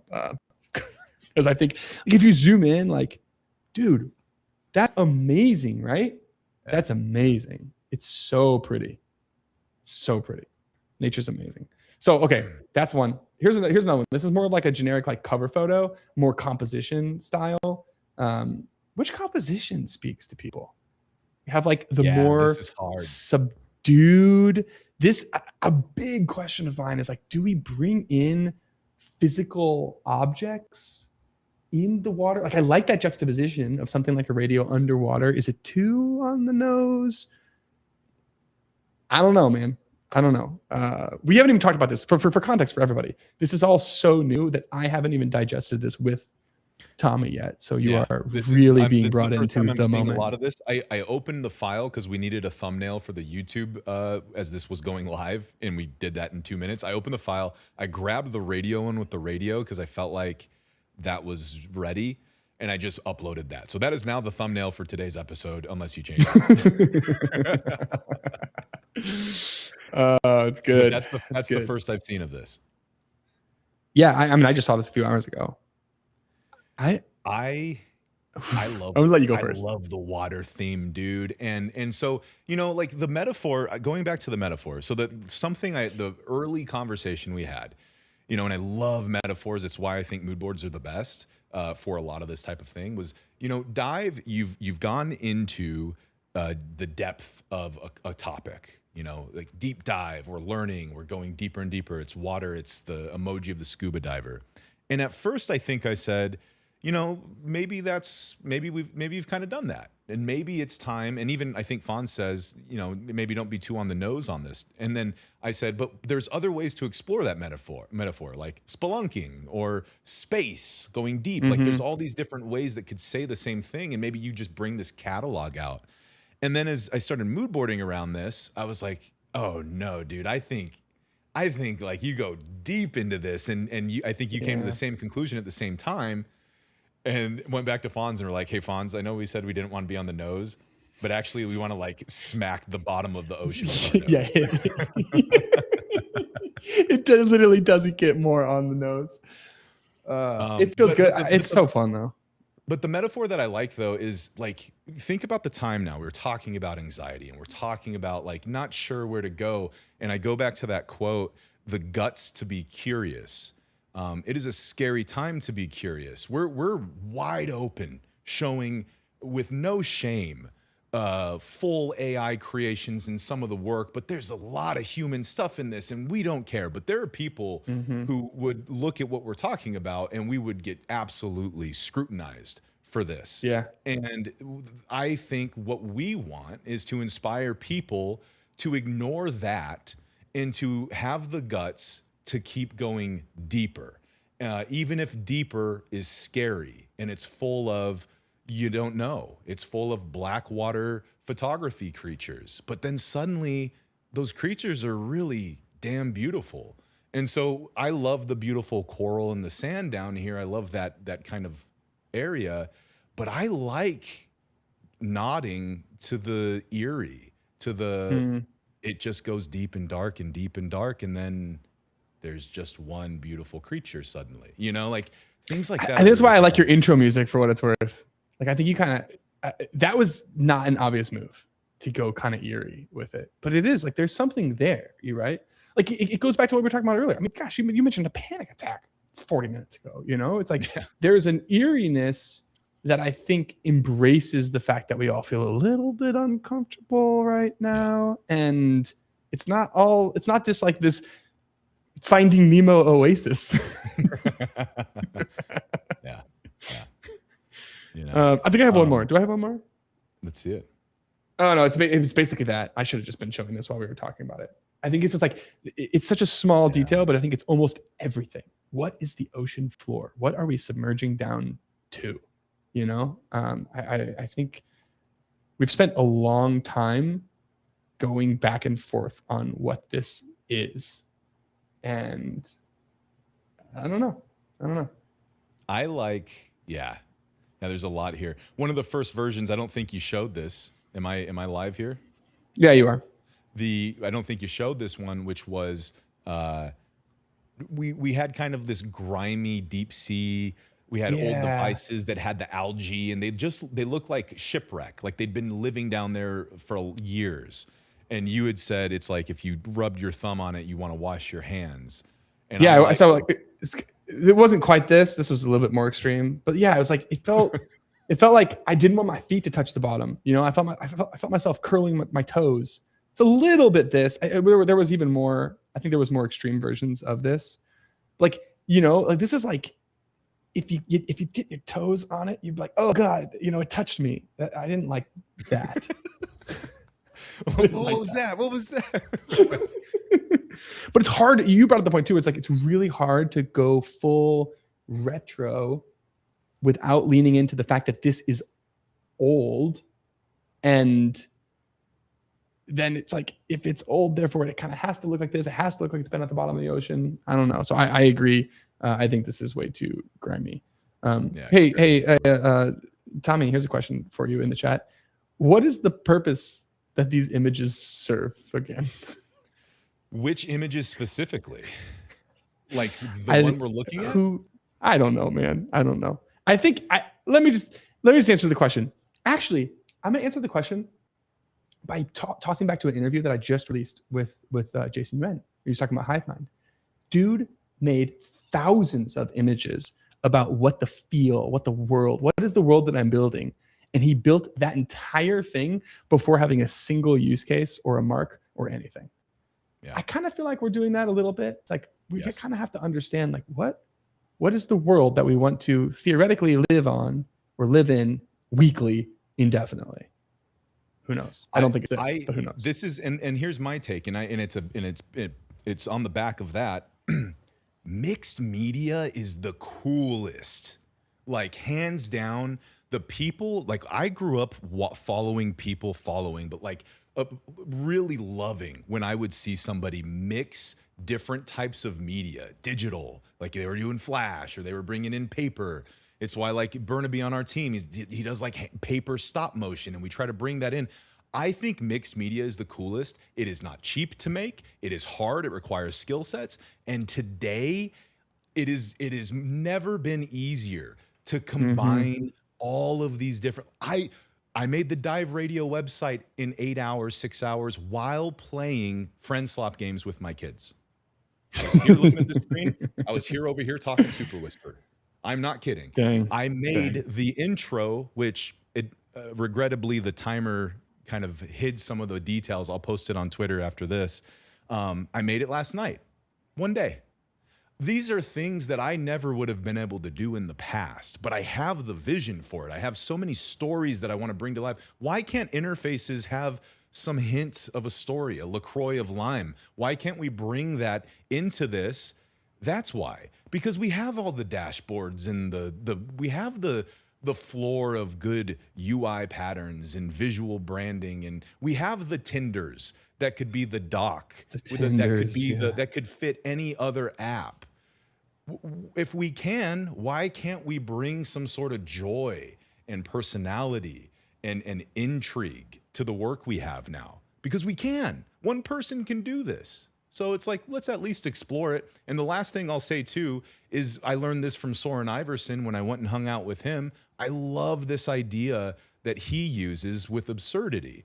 Start by creating something you know is going to be just absolutely absurd. I brought Cthulhu's eyeball into the intro for the video this morning. What are we doing? Like, I told Rid, I said, I want people to look at this and go, what the heck did I just watch? Yeah, you did. And, you did. And, Put that in Slack. is that going to be the intro that sticks around? We're certainly going to change things, and we'll see how it goes. But sometimes when you create something super absurd and then you invert it, you find the idea worth digging into. And that's something that I'm having a lot of fun with. I still haven't even seen all these. I haven't even gotten to this part of the inspiration before. Like, Yeah, this is actually this is kind of cool, where it feels like you're like peeping This is out. cool. I haven't even seen this yet. Even the way he puts some of this together challenges me. Like, there's certain masking and layered objects that I really want to try and tackle. It's not easy for a number of reasons in the videos that we're doing, but this is incredible. Dude, I think this is sick, man. I'm so happy with I like, this is love cool. I've never seen anything like this love before. that. You kidding me? This is the first time I'm seeing this. I feel Dude, like I I've been say wandering around this file and I'm still finding stuff. I say we rock with, this is so good. Like, I have so many ideas, and we'll get into it with the theme here. It is the goal to show you all how we're working, but we also want to show you how you're working. We want to be the place where it's like we could talk a little drama, but we can also, in priority, just show how people are doing interesting stuff today. I want more of that. I love seeing how everybody works. It's really cool. We've gone well over time that we intended, but I did want to take some questions. You got some time, Rid? Yeah, let's do it.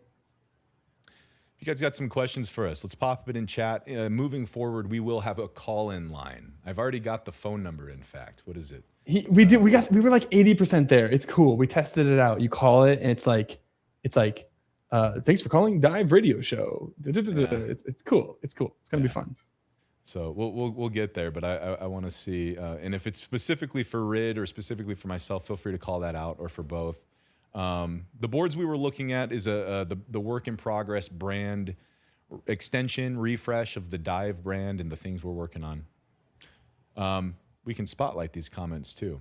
So let's see this. There was one in here about design system stuff and using like when to own that in Figma or Paper versus owning that in code.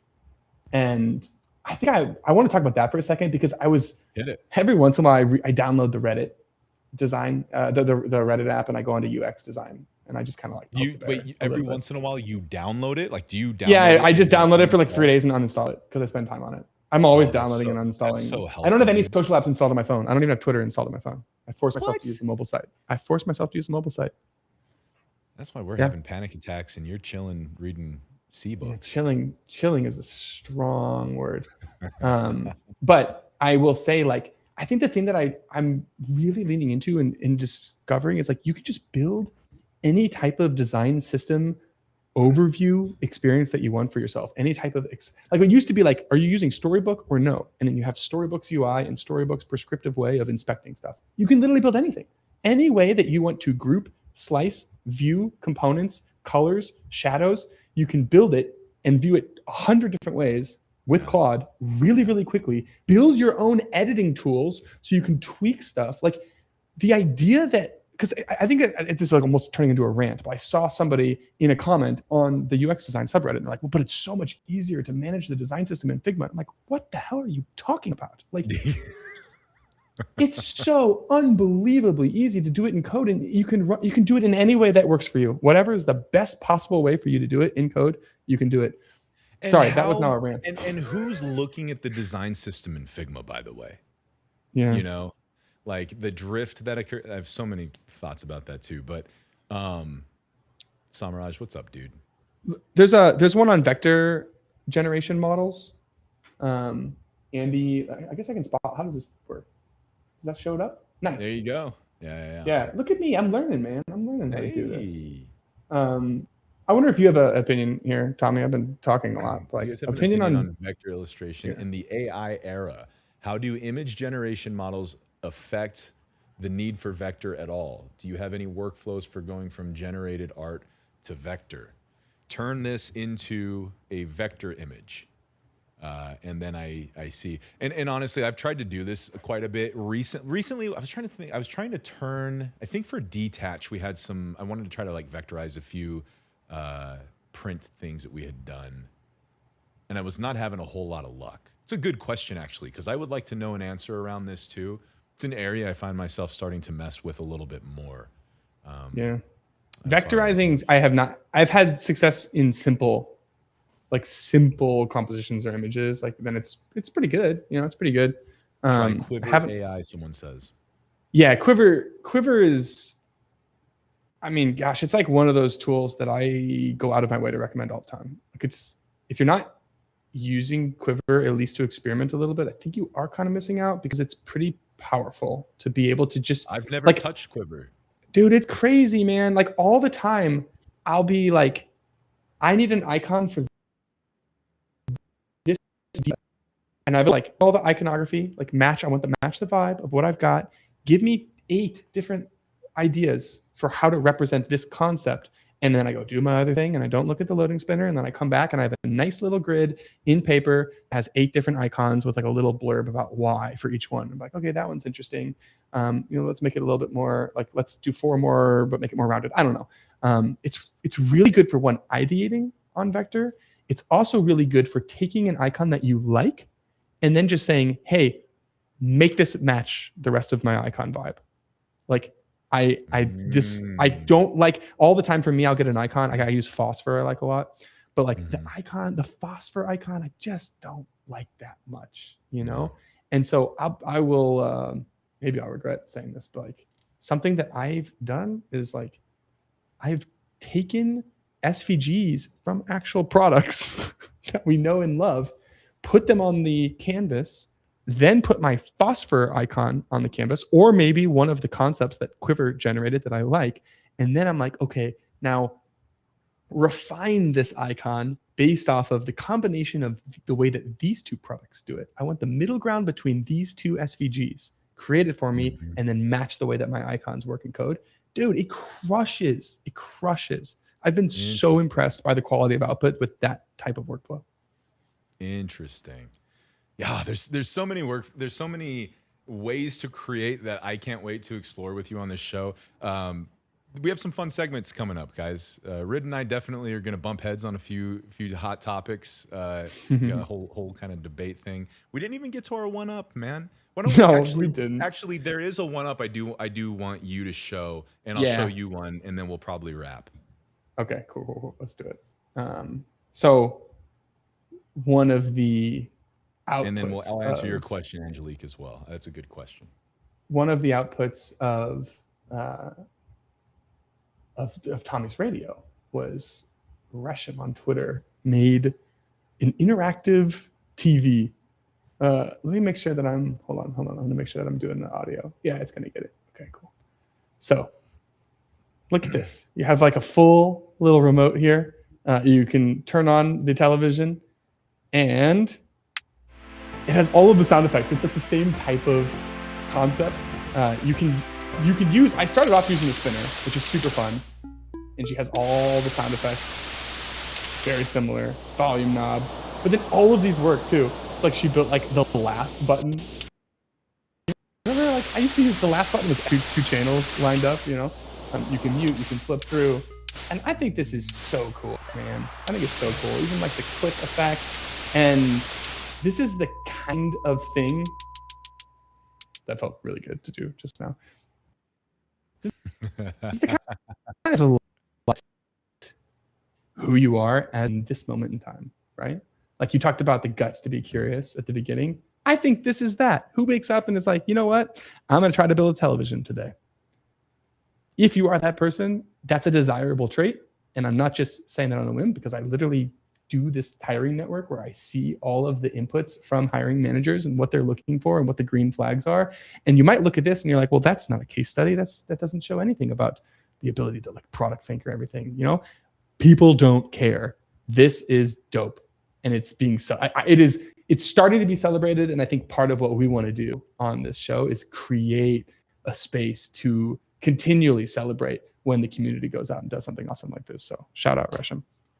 And so, and to that point, if you are creating something, whether it's for fun, whether it's, just as like a funny inside joke for us, or it's something real that you think is awesome, let us know.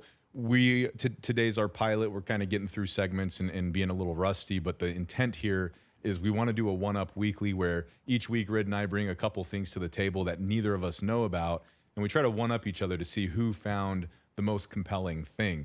And I thought this was a really cool kind of community tribute here. So super cool. But yeah. I got something that I'll show for you, and then I want to answer a question, and we'll probably wrap. All right, let's do it. Mixed media. I'm loving it.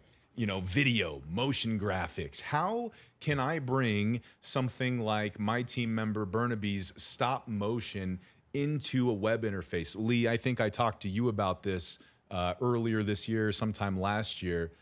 We wanted to do a survey, and how do we bring stop motion in, but in a way that's interactive? And I just wasn't sure how to do it. I thought we could probably create something custom, but what I thought was interesting was what I just found recently, and we'll look at it right here, which is called Eval. I have not tested this yet, but to be very clear, what we're seeing is frames of a video that parts of it or elements of it only play when certain interactions are met. Now, this is supposed to be really performant, and I haven't done this pipeline before. I imagine there's a lot of nuances, which I think Eval is trying to solve for. But this is compelling. Right now, we're over here having all these playground fun, and you could certainly probably have some playground fun implementing this, but you could take this a step further and really get interesting. And so I even think about the intro sequence we have. That's just all video, and it's here on our live stream. But, like that could get really interesting in some other context. So I'm going to try this out. Look at this. This is cool. We should for sure try this and report back, because this is kind of perfect for what we're doing. Like if there was ever going to be a brand that would work for it, this is it. Alex has been just dropping some really interesting things lately. Yeah.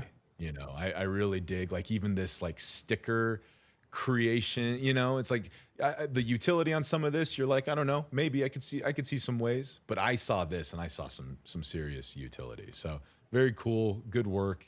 We want to see more like it. I'll answer one more question here, which was Angelique asking, how are you guys managing your time? Any scratch pads or apps you are using to capture your thoughts? I've got an answer.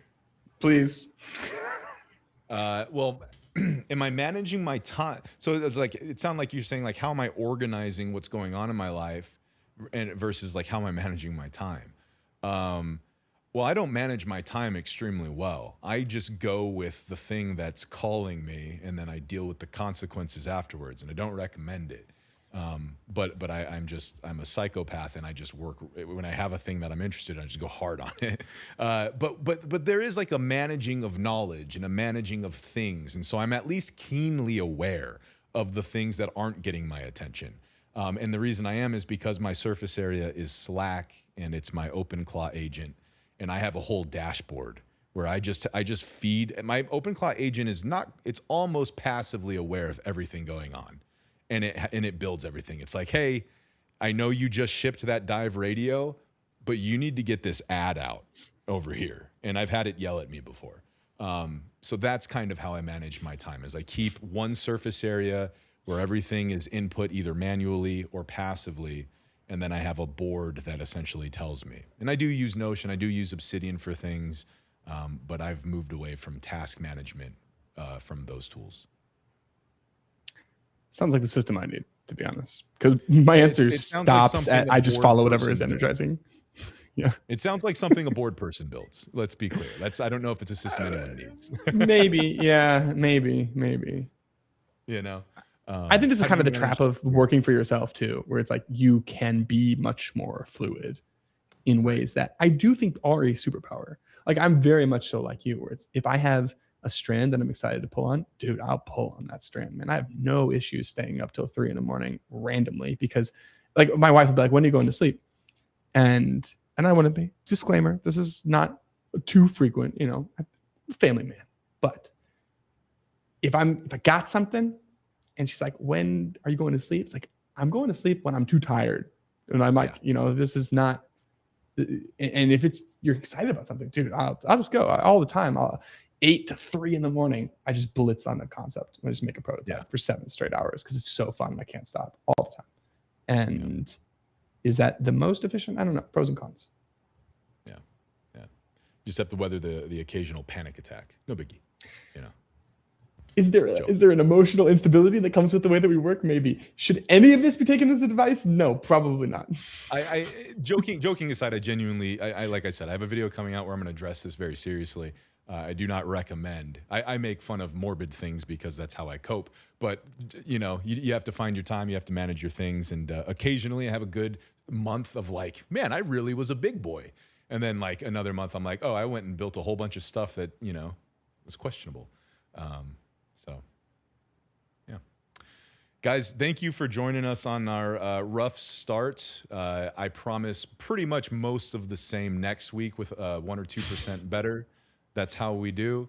And we really appreciate you coming and hanging out with us. And we hope you'll do it again next week. We started an hour late this week. We'll start an hour earlier next week, God willing. Yeah. For real this time. For real this time. Yeah. I'm glad we did it today. It was debatable. You know, it was debatable. It was getting but tempting to say, oh, we could kick the can one more week. It was getting make tempting. it more polished. Yeah. This was good, man. I'm glad. It was like this was the behind the scenes. Like we are down to the hour working on this, and we wanted to invite you in. So I hope it was enjoyable. Will it be slightly more polished and hopefully slightly more productized in the future? Yeah, for sure. We'll figure it out. But yeah, it'll be a fun. Well, I'm gonna go share this video on Twitter if you guys want to see this weird thing I made with Kling AI. Definitely still has some, you know, some elbow grease that could go into it. But I'll say this too. I am on the lookout for Easter eggs. I'm going to be updating this thing every week. And if we get some funny things from you guys, maybe there's no reason something doesn't end up in that intro. So, yeah. Beautiful. All right. Well, we'll catch you next week, guys. Thanks for joining.